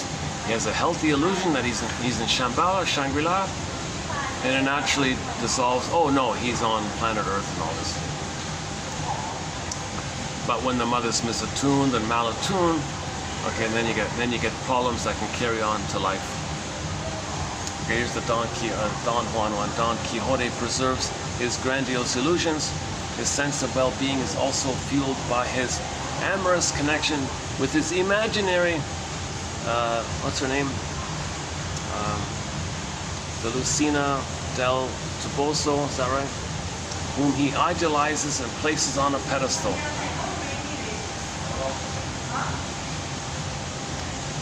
So the Don Juan is looking for a woman that represents all women, i.e. the mother. Some ideal, perfect thing like that. So he's always looking for mother, and every woman, no woman he dates or whatever, is his mother. So he rejects her. You're not my mother, I wanted my mother. Oh, you're not my mother, I'm looking for the mother. So he rejects every young, nice person, all that. Now while he's doing this, he has an ideal fantasy dream of some imaginary Dulcinea del Toboso, is that right? Oh, there's my mother. Oh, one day I'll be reunited with her. In the meantime, you're not her. You're not Toboso. You're not Toboso. You're not Dulcinea del Toboso. You're not her. So he goes through women like that. The Don Juan syndrome, the Playboy syndrome, the Peer Gynt syndrome, the Don Quixote syndrome, etc. So he's got a huge mother complex. He's looking for the symbiosis. He's looking for the symbiosis. Now it preserves his narcissism to reject women because he was rejected by his mother and he becomes the rejecting mother. So he's also loyal to her that way. Oh yeah, okay, back to symbiosis, the song. Yeah, the wish for symbiosis, the ubiquitous wish for symbiosis or nirvana is captured in the song Over the Rainbow. Somewhere, don't we all share the common illusion of finding the perfect place where we will live in perfect bliss? The lyrics compel us to rise above the human condition to the land where dreams come true. So under stress, we may do that. We may indulge like Dorothy did in that song. Oh, in some beautiful place with the Blue Jays, and I can fly like the Blue Jay, no problem. Happy timeless, no time, no worries, no concerns. Needs automatically met, no frustrations. You don't have to desire because everything's so filled, and you're just somewhere over the rainbow. Now to pathologically always search for that over the place rainbow, you're not accepting your life, you're just regressing to that fantasy life. Now if a person is doing this, that's a clue, that's an inference that they didn't get the secure attachment style with the mother. Pick up the phone, mother, what happened in the first 3 years? Come on, give me the key. Oh, what are you blaming me for? She might attack you for it. Mothers know how to push your buttons because, hey, she sewed them on. Okay, no, I'm not falling for this. You're using your old tricks on me here. You know how to push my buttons here. I'm not buying this anymore. I want the truth. Tell me about the first 3 years. And if she's too resistant to make amends and apologize, yes, I wasn't there for you. Sorry. You gotta make an effort to get the key, get the story. So one suggestion is everybody over 40 at some point talk to their parents and get the story about the first 3 years. In the same manner, on Mother's Day and on Father's Day, those can be their days to write letters to their adult children who are over 40 about the first 3 years. They can voluntarily give the key. Like that poem.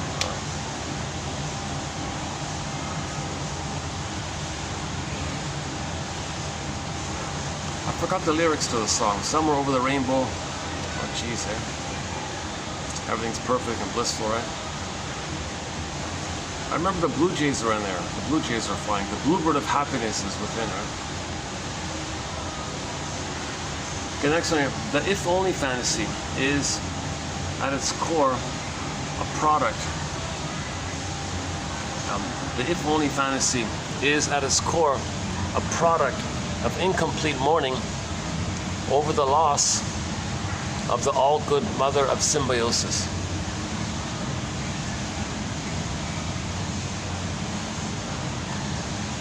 Okay, what's his name? Akhtar's depiction of persons who strongly harbor if-only fantasies is similar to Sidney Smith's 77 delineation of the golden fantasy in which illusions about regaining a paradise lost are prevalent. I see. Okay, so somebody who engages in these, oh, if only this, you know, if only that didn't happen, if only this happened, if only that happened, if only this didn't happen. You know, like maybe with the first love or something in high school or something. Oh, if only we stayed together, everything would have been perfect. If only that's a mistake. If only I didn't say that thing and caused the breakup. If only, so you remember some happy time and go back to, if only you could just stay there and we could have gone from there, not have that disruption. So that this issue, this so-called if-only fantasy is at its core a product of incomplete mourning over the loss of the symbiosis. Because you're still looking back for the perfect state that you had or thought you could have had. The timelessness of the first love or something. When a couple falls in love for the first time, oh, they lose track of time, they're in a blissful honeymoon phase. If only we can be there and imagine that. So he didn't mourn the loss. He didn't mourn the loss. He didn't mourn the loss, the early losses.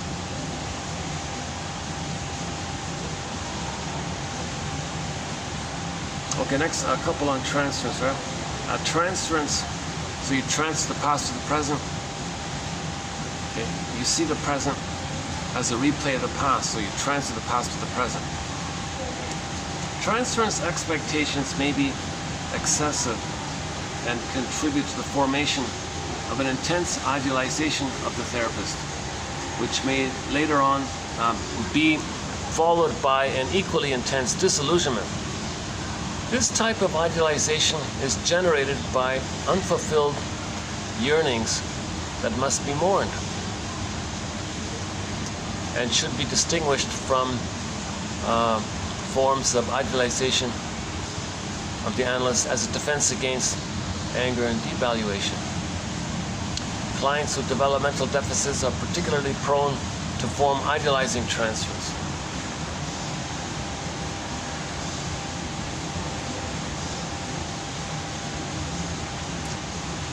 So if there's an over-idealization, oh, you're the one. Oh, wow, a huge disappointment. That's a sign of transference. This over-idealization of somebody, how amazing they are and all this. Oh, geez, and then you suddenly devalue them like that. So this is related to the great hope fell. Baby had a great hope for the breast. What if it fell? That's sort of a continuation of that. It's a timeless thing. Attempting to reestablish a relationship with the shrink, in which so it's funny I'm saying this. I'm not a shrink. I haven't been analyzed, but I'm reading the quotes by these guys. Attempting to reestablish. I looked around in Canada. I mentioned it earlier. It doesn't exist in Canada. They don't bother. You mentioned psychoanalysis in Canada. Oh, you're blaming the mother? Seriously? And I looked at the journal, I looked around. Who are the shrinks? So I try to find their writings, see if there's someone I like. Oh my God. Jesus Christ. It's just, I don't know if it's meant to confuse people or they're deliberately there to just confuse people. Because the idea is that people don't know themselves. They're not going to know what's going on outwardly. If you know what's going on inwardly, you kind of maybe get a sense of what's going on outwardly. They want people to not know what's going on inwardly. So people doing the short selling and the plundering, that's a sign of trauma. The panic to plunder, because mother plundered their soul, mother plundered their soul castle, mother plundered their inner home, identify with the aggressor, repetition compulsion, if they plunder outwardly, because mother plundered them. Mother gave them emotional poverty, they give others poverty. This whole topic like that, we heal ourselves when we know ourselves. So part of the resistance to healing is maybe flood the psychoanalytic literature with people who don't really, who maybe look good or sound good, but don't really know what's going on.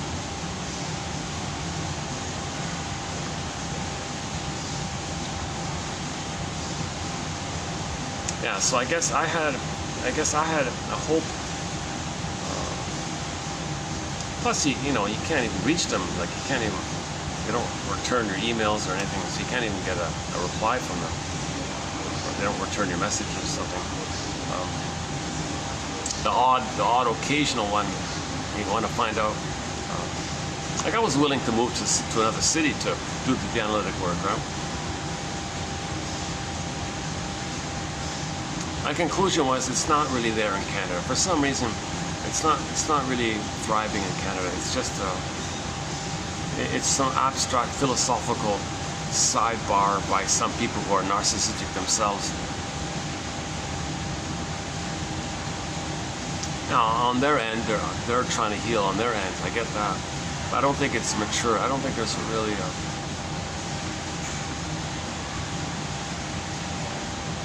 if it's there, I missed it. So if it is there, I kind of missed it somehow. Attempting to establish a relationship with an analyst in which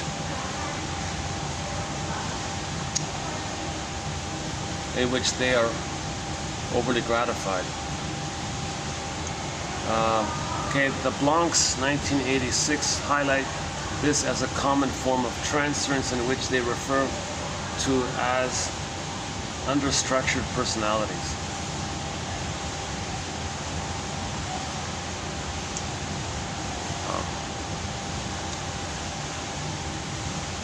There's not enough memories of having been loved, so you have a too great idealization. So these two guys call it, this couple, the Blanc couple, call it the unstructured.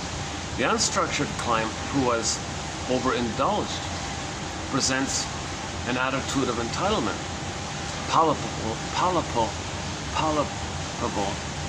palpable in the transference, reflecting expectation of indulgence.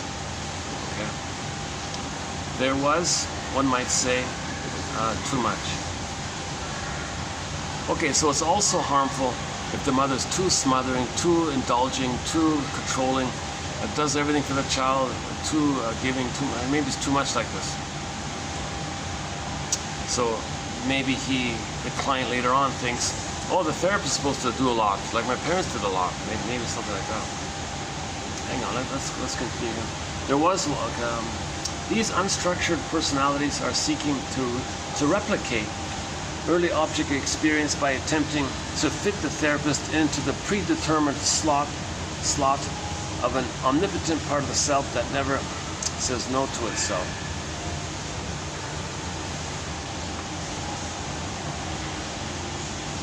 The unstructured client is likely to harbor a powerful wish for merger that is expressed via an idealizing transference or defense against it out of fear of re-traumatization. Yeah, why is this quote? This quote's not too clear. I try to, once in a while, this quote feels like more in the honorable mention pile. We have a huge honorable mention pile. I think what I might do is move that one to the honorable mention pile. Why is that? Oh, the phrase. Why did I put that in there?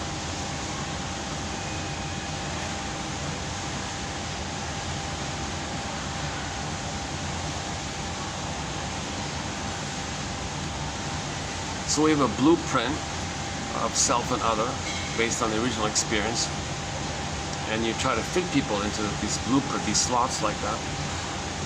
So if the parent was too giving or something, you expect others to be like that. There's an indulgence of over entitlement. Or the reverse, there was nothing there, so now you're like a hungry wolf kind of thing. Or you're afraid of the whole thing, so you detach. Okay, next one. Under the sway of their need to satisfy their narcissistic illusions, basic ego functions such as judgment, reality testing, and anticipation of the consequences of one's actions may be severely compromised. In many instances, these ego functions remain successfully intact when dealing with other spheres of their life, but break down selectively when their need to pursue reinforcement for a narcissistic illusion is triggered. Yeah, Yeah, so the ego functions normally in the false self, for the false self role of going through life, surviving in life, functioning in life. The ego is fine in that area, so you can do well at work and all that. But when in terms of emotional needs, unmet needs, having your identity, having been loved to have your identity, your development, that whole area, your ego's gone. You're impulsive and childlike. So Ginger Rogers, go to the film Lady in the Dark, starring Ginger Rogers. She said to the shrink, "I can't believe it. Here I am, such a successful, accomplished woman and all this, and in my work everything's fine, but in the important ways, I'm like a little crying child like this. I can't believe it. I can't think clearly in this other way." The two outstanding characteristics of a transference reaction are its repetition and inappropriate. So here's the question. If you're relating in the present, it's not a life and death. It's usually benign stuff, right? Dealing with people, talking with people or something. But sometimes we have strong emotions. That's the transference. It's inappropriate. So the more traumatized we are, the more we're going to transfer, and we'll see the person in the present too much as the person in the past. That's called transfer. So you got to parse out what's realistic for the situation and what's transference. Now we're always transferring, right? But the more traumatized we are, the more we transfer, the more we project.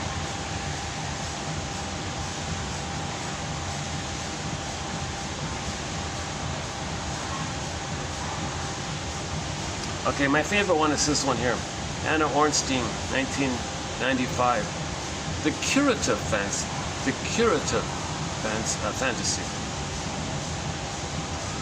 So Shrinker Man, so play Katie Lee's song. Katie Lee has a song called Shrinker Man, Shrinker Man. Her big hit is called It Must Be Something Psychological. Dun dun dun dun, the piano. We got 3 songs of hers on our soundtrack. It Must Be Something Psychological, Shrinker Man, and Properly Loved. Those 3, right? Okay. The curative fantasy represents a deep inner conviction that some very specific experiences that were unavailable in the past have to be provided in order for development to move forward. Even if the curative fantasy entails unfulfillable illusions, it reflects legitimate needs that are perceived by the client as requirements to be met in order for one to feel nourished. Ornstein emphasizes that the recognition, articulation, and acceptance of the curative fantasy. Shrinker Man, give me one of your magic cures. I don't want to work, I just want to get better. Well, this fantasy is central to, acceptance and articulation and recognition is part of the healing process. We want to let the person know that it's legitimate. You were traumatized, you have these needs, you were in pain, it's legit. It's legit. Your fantasy is legit in terms of it reflecting that you were hurt. You were hurt, you didn't get your needs met, that's legit. If you're going to mourn, so this issue of that it's legit, the work of mourning, it's this verdict of reality. It's reality, it's legit, it's reality. That the baby didn't get his needs met, the mother was absent, the mother was using the baby, mother wasn't around, mother resented the idea. You know, one woman had a baby, and the father said, "Why aren't you breastfeeding our little baby here?" "Are you kidding? Who's giving the powder stuff?" "Well, I don't get it." "Well, I want to go to the office. I'm having fun teasing the guys at the office. I can control them. They're all gaga." And oh my, you're gonna traumatize our baby to play office politics with the guys? "Yeah, well, you see, I want to control them, and now I have the chance to control those guys because they're staring at me all the time. I can control them. I can make them do what I want. I have them twisted around my little finger, whatever. I can control them." And so maybe she thinks her need for mothering is from the office fellows, so she wants to control the office fellows, thinking she's controlling her mother. The husband said, "What about our poor baby? I'll just give him the powder stuff. Oh, he has needs for a mother. Oh, forget it." She doesn't see the needs for the baby. She only sees her need to be mother. That mother only sees her need to be mother, so she thinks she can be mother by controlling the fellows at the office. She doesn't see her baby's need to be mother. So that husband, I remember that husband, he said to the shrink there, that was the beginning of the end of their marriage, because he had no idea what a rotten mother his wife would be. And what can he do? Like okay, so my guess is, why didn't the guy be more insistent? Take the woman. No, this is wrong here. Let's go to the council. Let's talk about it. Well, what for? No, we're going to the counselor. I insist. Maybe he can do something like that to protect the baby. The father's there to protect the baby from the abusive mother when as he can appropriately. But there's not much the father can do in the first 4 to 5 months, because that's just meant to be the mother-infant dual unity. The father's not really involved in that time. He's in the background making the two comfortable and safe and all that. He doesn't intervene. He doesn't pick up the baby, hold the baby. It's just the two of them. Like the baby inside the uterus, it's just the baby continues sleeping on the surface, on the land uterus.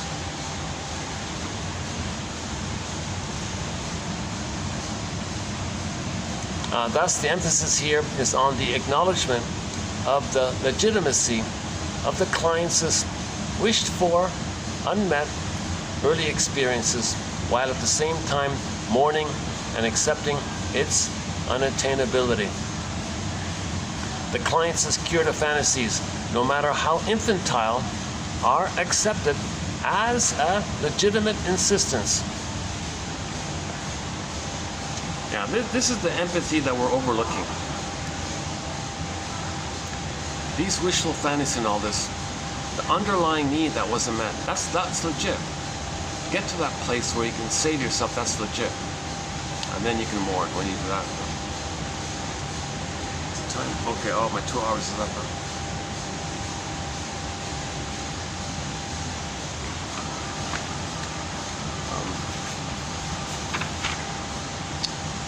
Well, okay, in the last video, 2016, the first one by Frenzied Rank is very good.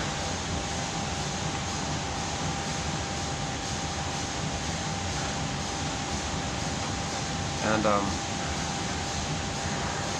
there's a couple of other good ones as well. And then tomorrow we'll do 18. We'll do some more. What's his name? Teitelbaum quotes and a couple of others. We got 2 quotes from that famous Portney, famous novel from the 60s, late 60s, early 70s, called The Portney's Complaint. So 2 interesting quotes from that one. So we'll do more on transfers tomorrow. And there's one here on denial. Yeah, okay. I feel like the quotes today's quotes are a bit of a dip in terms of impact and powerful quotes. Usually there's some sparkling, excellent quotes. Once in a while, there may be a batch of weaker quotes, but still, nevertheless, I'm hoping there's one. Let's see, how about for me? Is there one here? Let's see.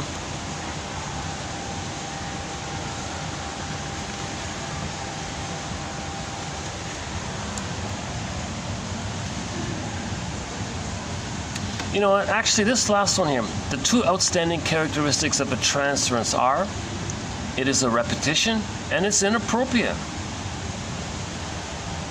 Like parse out, okay, your emotional reactions to people in the present. What's realistic for the situation? Like what's the reality of the situation? It's not that serious, let's say, but you're acting like it's so serious. Well, that's the transference of the painful trauma with the mother coming to the present. Can you parse out the benign stuff, okay, and separate that and identify the past stuff? That's called transference. So that's why he means it's inappropriate like that.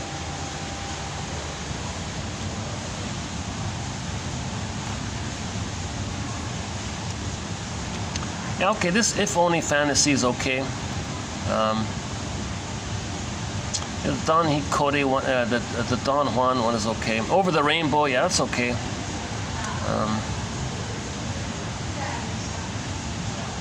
Yeah, the first 2 are okay. Okay, I think my time's up. I want to stay on good terms with these people here. Keep it within 2 hours. I had about a 10-minute. Yeah, that's about right. Okay, hold on a second.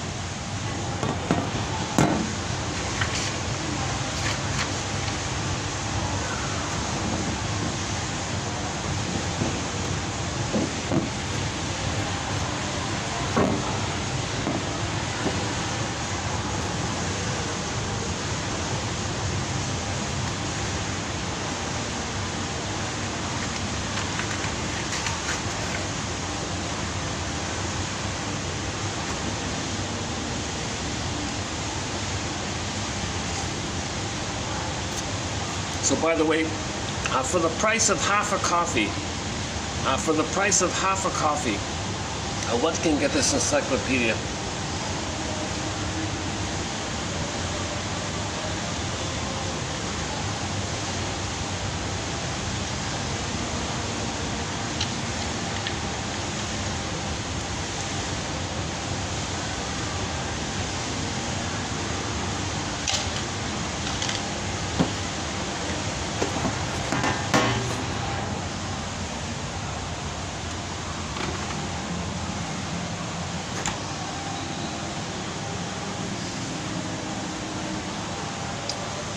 So let me put back the chair. Hold on a second.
It gets busy around after 7.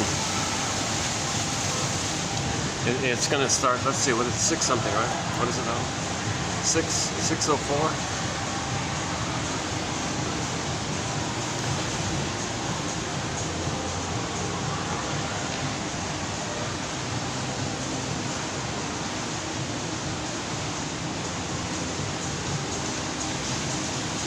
Oh, do we see the balloons here? Oh no.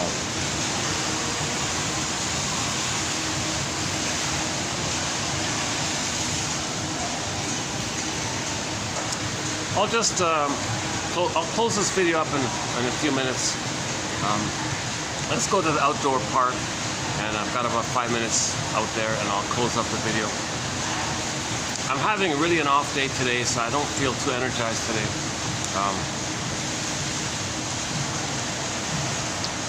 I still feel the quotes are okay. Usually the quotes are very strong in each batch. This batch, maybe it's kind of in the middle like that, maybe in the lower end. But I found stuff, you know, the Over the Rainbow like that, and the Don Juan issue, and If Only Fantasy, the Curative Fantasy, and the big point about transference. You're doing it again and again, and why do we say it's inappropriate?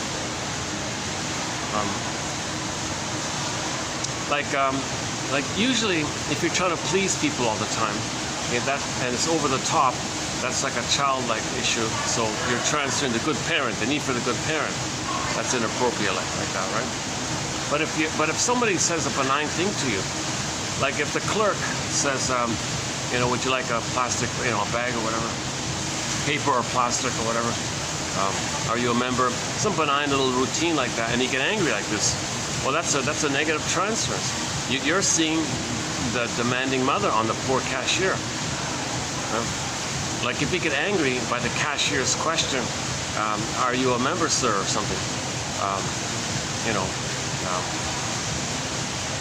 That's a benign, trivial little routine they have of theirs, right? But if it makes you kind of a little angry or something, well, that's transference. You're seeing the mother on the cashier, basically. So can you parse out the reality? She's got a little job to do. Yes, it's kind of a little slightly annoying, but it doesn't, it's not the rage that you felt as a baby when your mother abused you. It's not that. The cashier is not your mother abusing you back in the past. You're going to act like that in the present? Poor cashier. They should get a better salary, I think. People who work in the public, they have to put up with a lot of people's projections, right?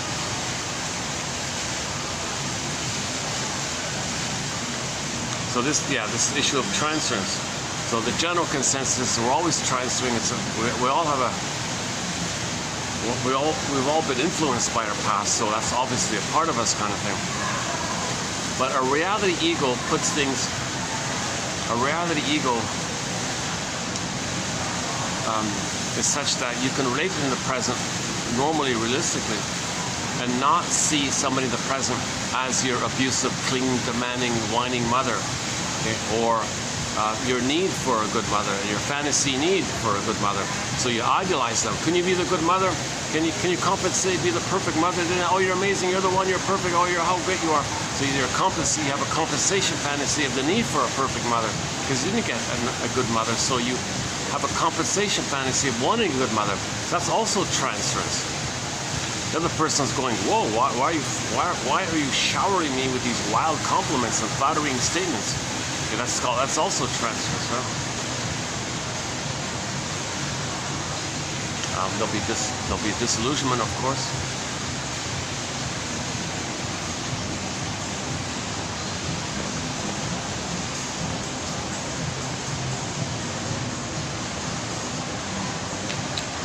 Yeah, that quote I just mentioned from Stern, that's coming up in 2 videos from now.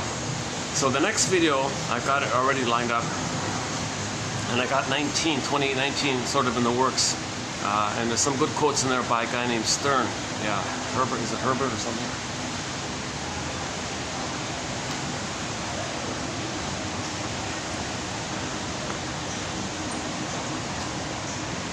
Gosh, it's awfully tempting to maybe...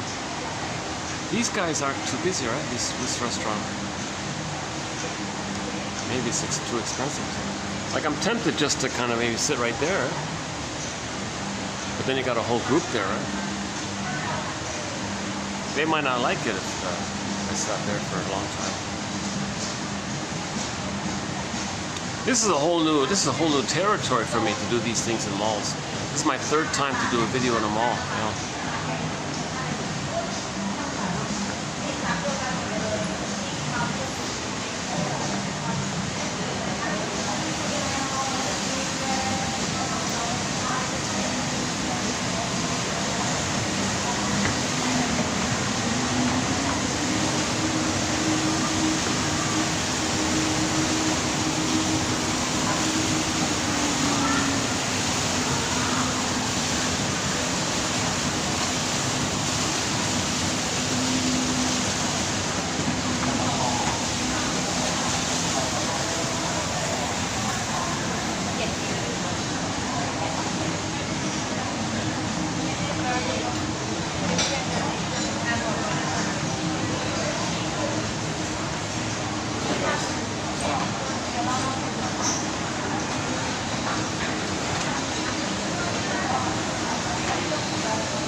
And they got a nice little outdoor section. I'll go there for a few minutes and close up the video.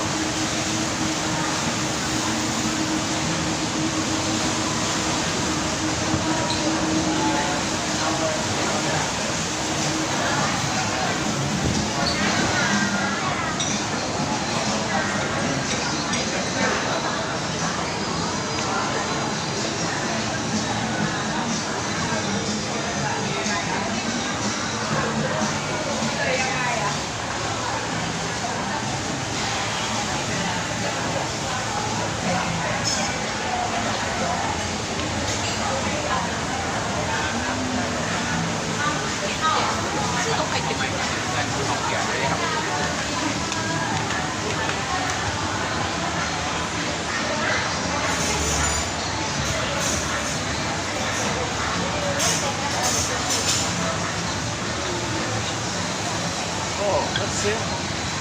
Inside Out, is it there? No, not yet.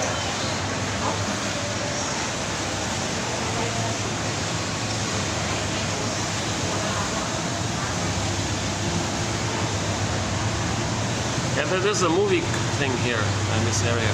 So when the Disney film comes out next month, I'll definitely talk about it. I'm sure I'll talk about it. I'm looking forward to the sequel, yeah, coming out next month. Woo! Oh boy, yeah. That's still 40 something out here.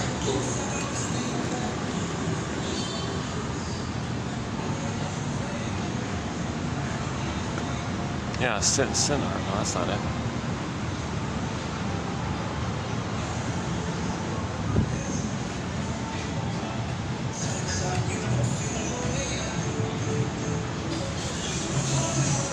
That's not that bad, yeah. Actually, it's 1 or 2 degrees cooler because it rained yesterday a little bit.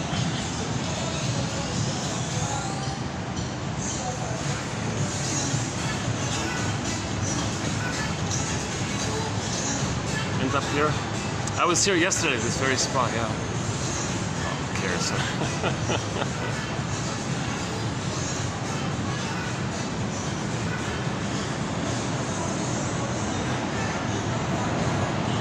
Oh yeah, there's that, let's see, can we get it in there? No. There's that,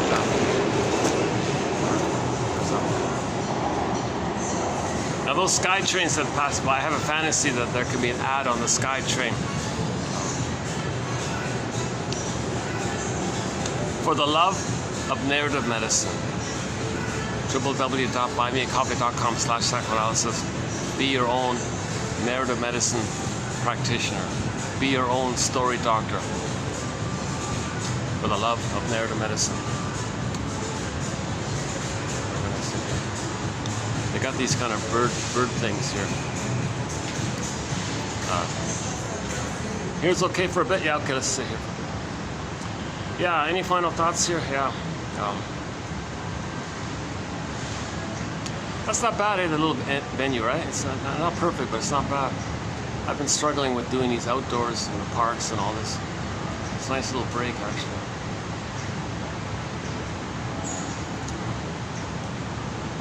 What about here? How's the lighting here? Is that better? Yeah, a little better. Okay. They do these like this is like a giant bird cage kind of thing. It's a little strange one. Anyways, yeah, any final thoughts here?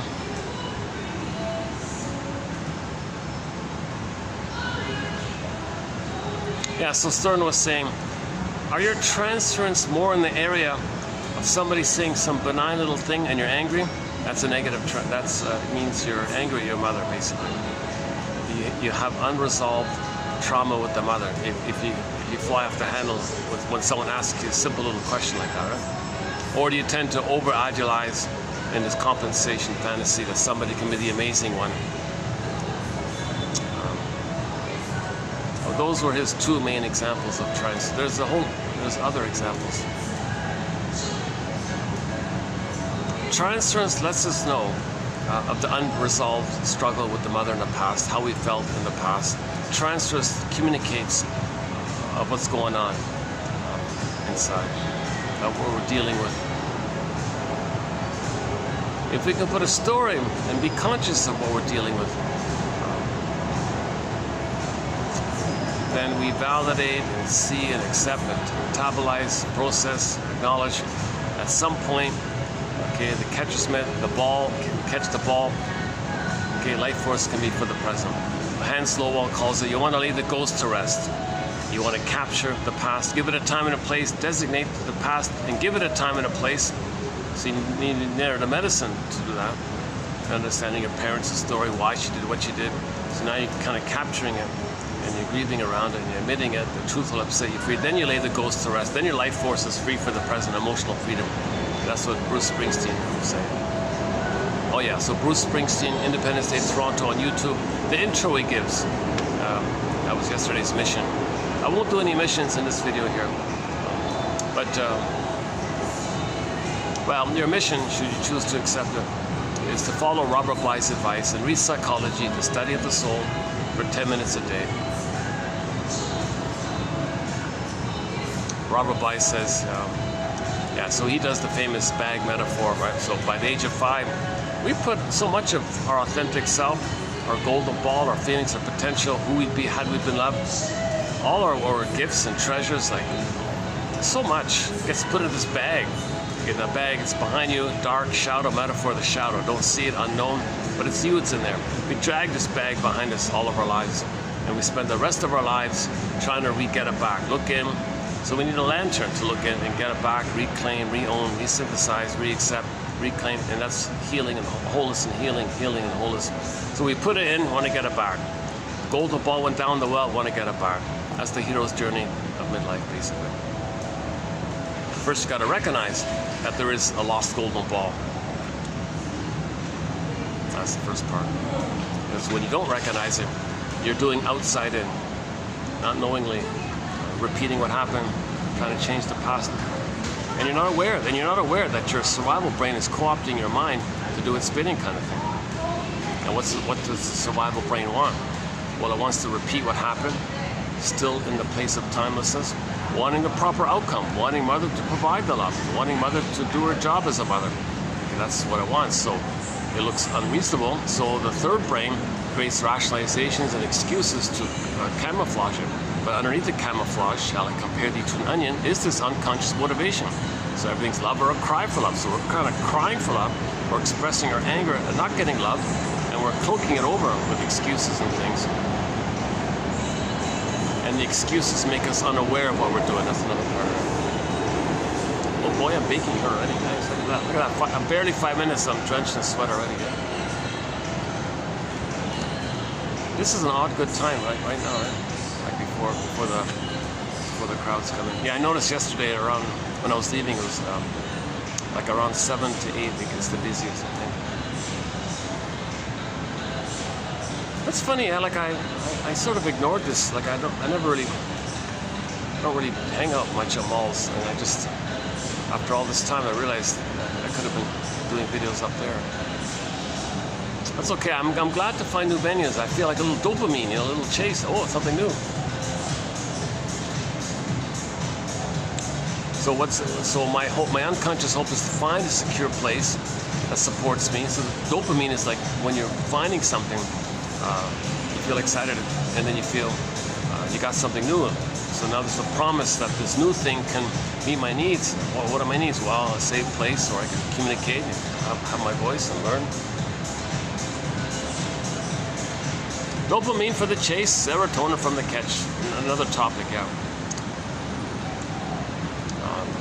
Loretta Brunning has 3 very easy to read, short self-help books about this. Meet Your Happy Chemicals, Beyond Cynicism, and I, Mammal, I, Mammal. I play on I pencil, I know.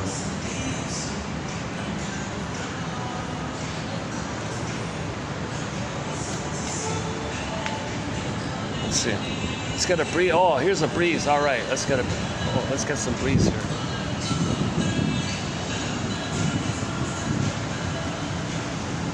People over there.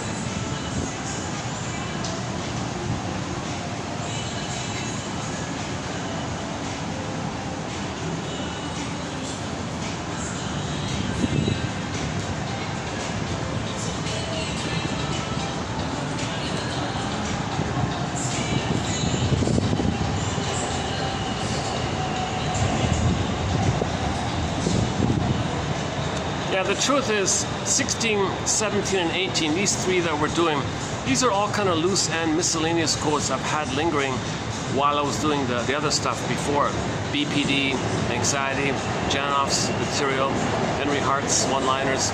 So we did a lot of exciting material, and while I was doing the excellent material, there were some miscellaneous kind of quotes I had on the side. So I put them together for these 3 videos, 16, 17, and 18. I think today's 17 and 18. I think when we get back to 19, Mr. Stearns, we'll kind of get back to the a little more exciting kind of quotes. But I feel like I feel like they're still okay, these 16 to 18, these three, bit of a dip like that, but they're okay on transfers. Yeah, somewhere over the rainbow. Let's look up the lyrics. Yeah, too bad I couldn't just look it up now, right? Too bad I think I need another iPhone or something, or some way to. No, see, if I do anything, the video shuts out, right? It closes on me. Like I can't open an internet window while I'm speaking. I can't read something while I'm speaking. I don't have that option on my. I have a very basic, simple, old, very budget kind of phone. They don't make these. They don't make these anymore. These are really old. But the company's still around, so I'll definitely go to them when I need to get a new iPhone.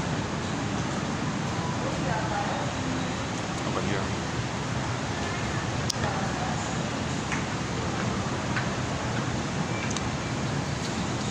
Well, when these folks pass, I might be able to show you the other side there. Let's see.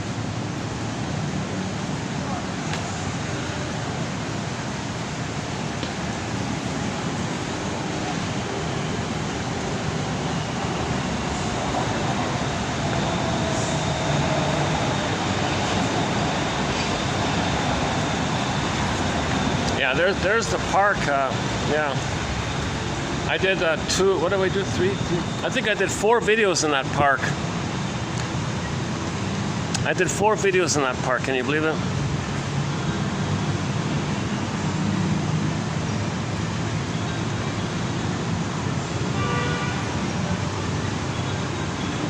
You know, today it would have been doable. You know, today I could have done it today, right?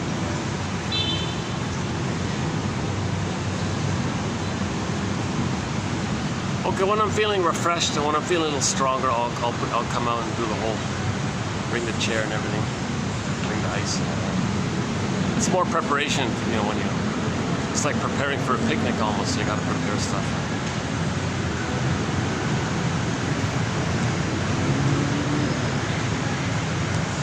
Okay, any final thoughts here? Let's just wrap it up. Let's wrap it up here. So yeah, we'll add more codes to our various threads. We'll see how 18 goes, and I'm looking forward to 19. Those are good ones. Herbert Stern, some pretty good ones. He's the one that came up with that joke about. Yeah, Stern he's the guy that said that he wanted to make his shrink laugh. He wanted to give him a joke and all this, but he couldn't make his shrink laugh, so he was searching for other jokes. So he finally got his shrink to laugh with the following joke. He said to the shrink, I'm going to tell you another joke, shrink. And the joke never laughed, and the shrink never laughed at any of his other jokes. So he finally tried one more time.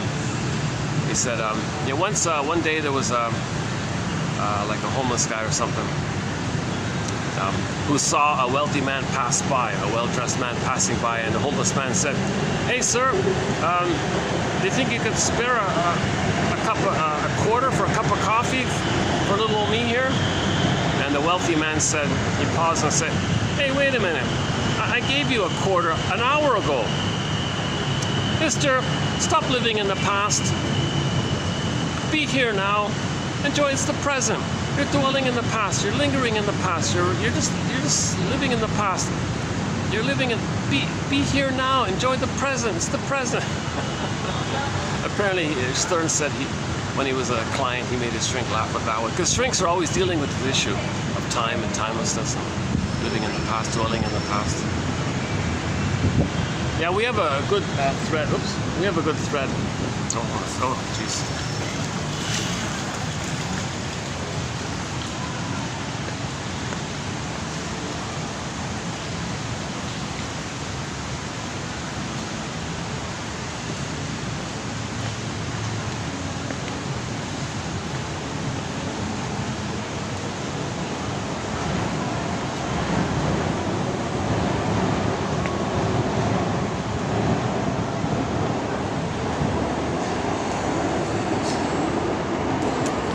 we have a thread on humor. James Gottstein has some very good quotes on there. Basically, if the humor is dark and cynical, that's trauma before 18 months. Okay, when you're shaming others, it's others are standing in for you as a baby who was shamed by your mother, and you're replaying and repeating it. But you're the shaming mother who shames you. You find a proxy to play you, and you shame them. That's you shaming yourself. But you distract yourself from the pain of it when you externalize yourself using evocation of a proxy, scapegoating. Okay, you play me. As a baby, I was trusting. My mother hurt me, and I felt shame. I feel no good. You play me, and I'll act like my mother. A lot of humor is in that area. And that's a sign of trauma before 18 months. If the humor is a little more playful or something, where it's not at anybody's expense, that's considered humor post 18 months, where you're helping people on all this.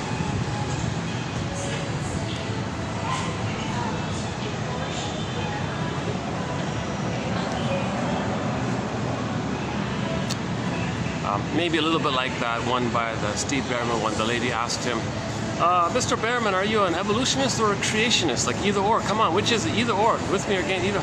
Oh, I'm both. I'm both. I believe we were created to evolve. So you kind of try to help her to accept both sides.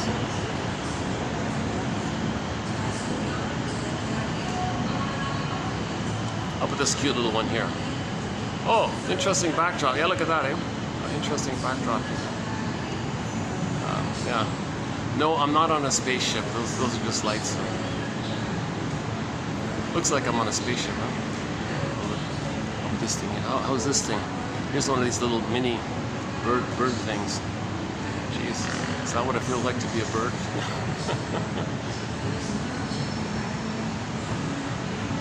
That's a harmless fun.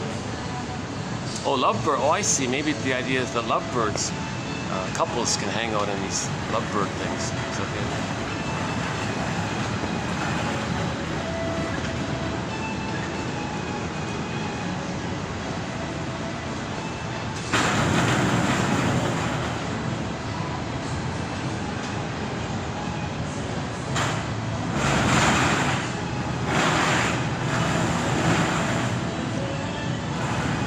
Whatever ended up here. Ended up here. Close it up here. Oops, something beeped on me. Exposure locked. Okay, lighting issue.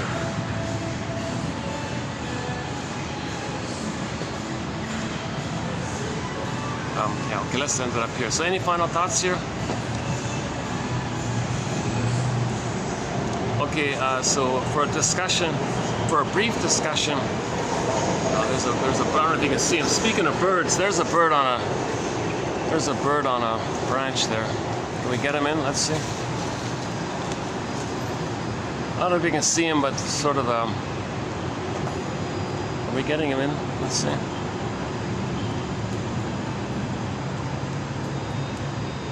Where is he?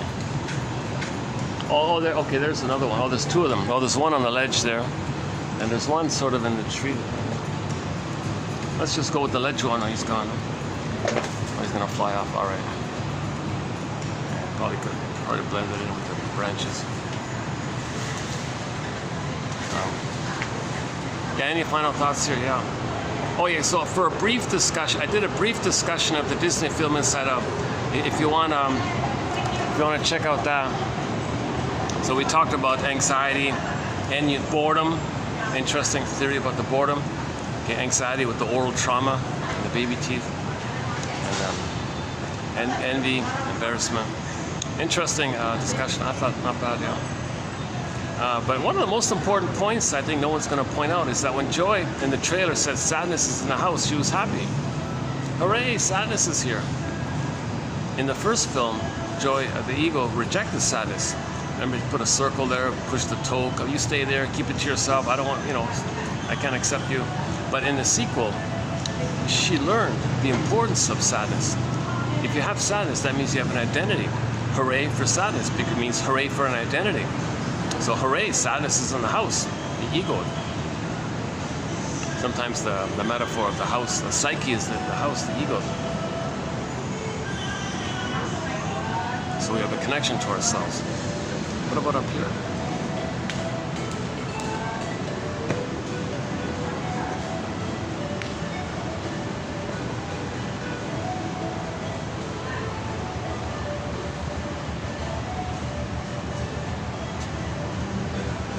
What about just here?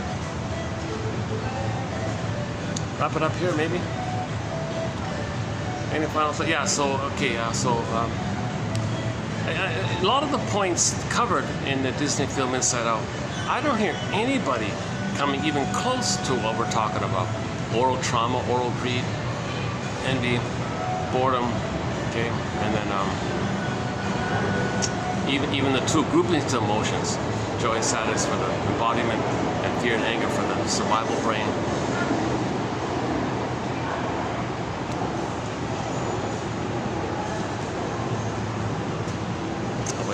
Close it up here. Any final thoughts here?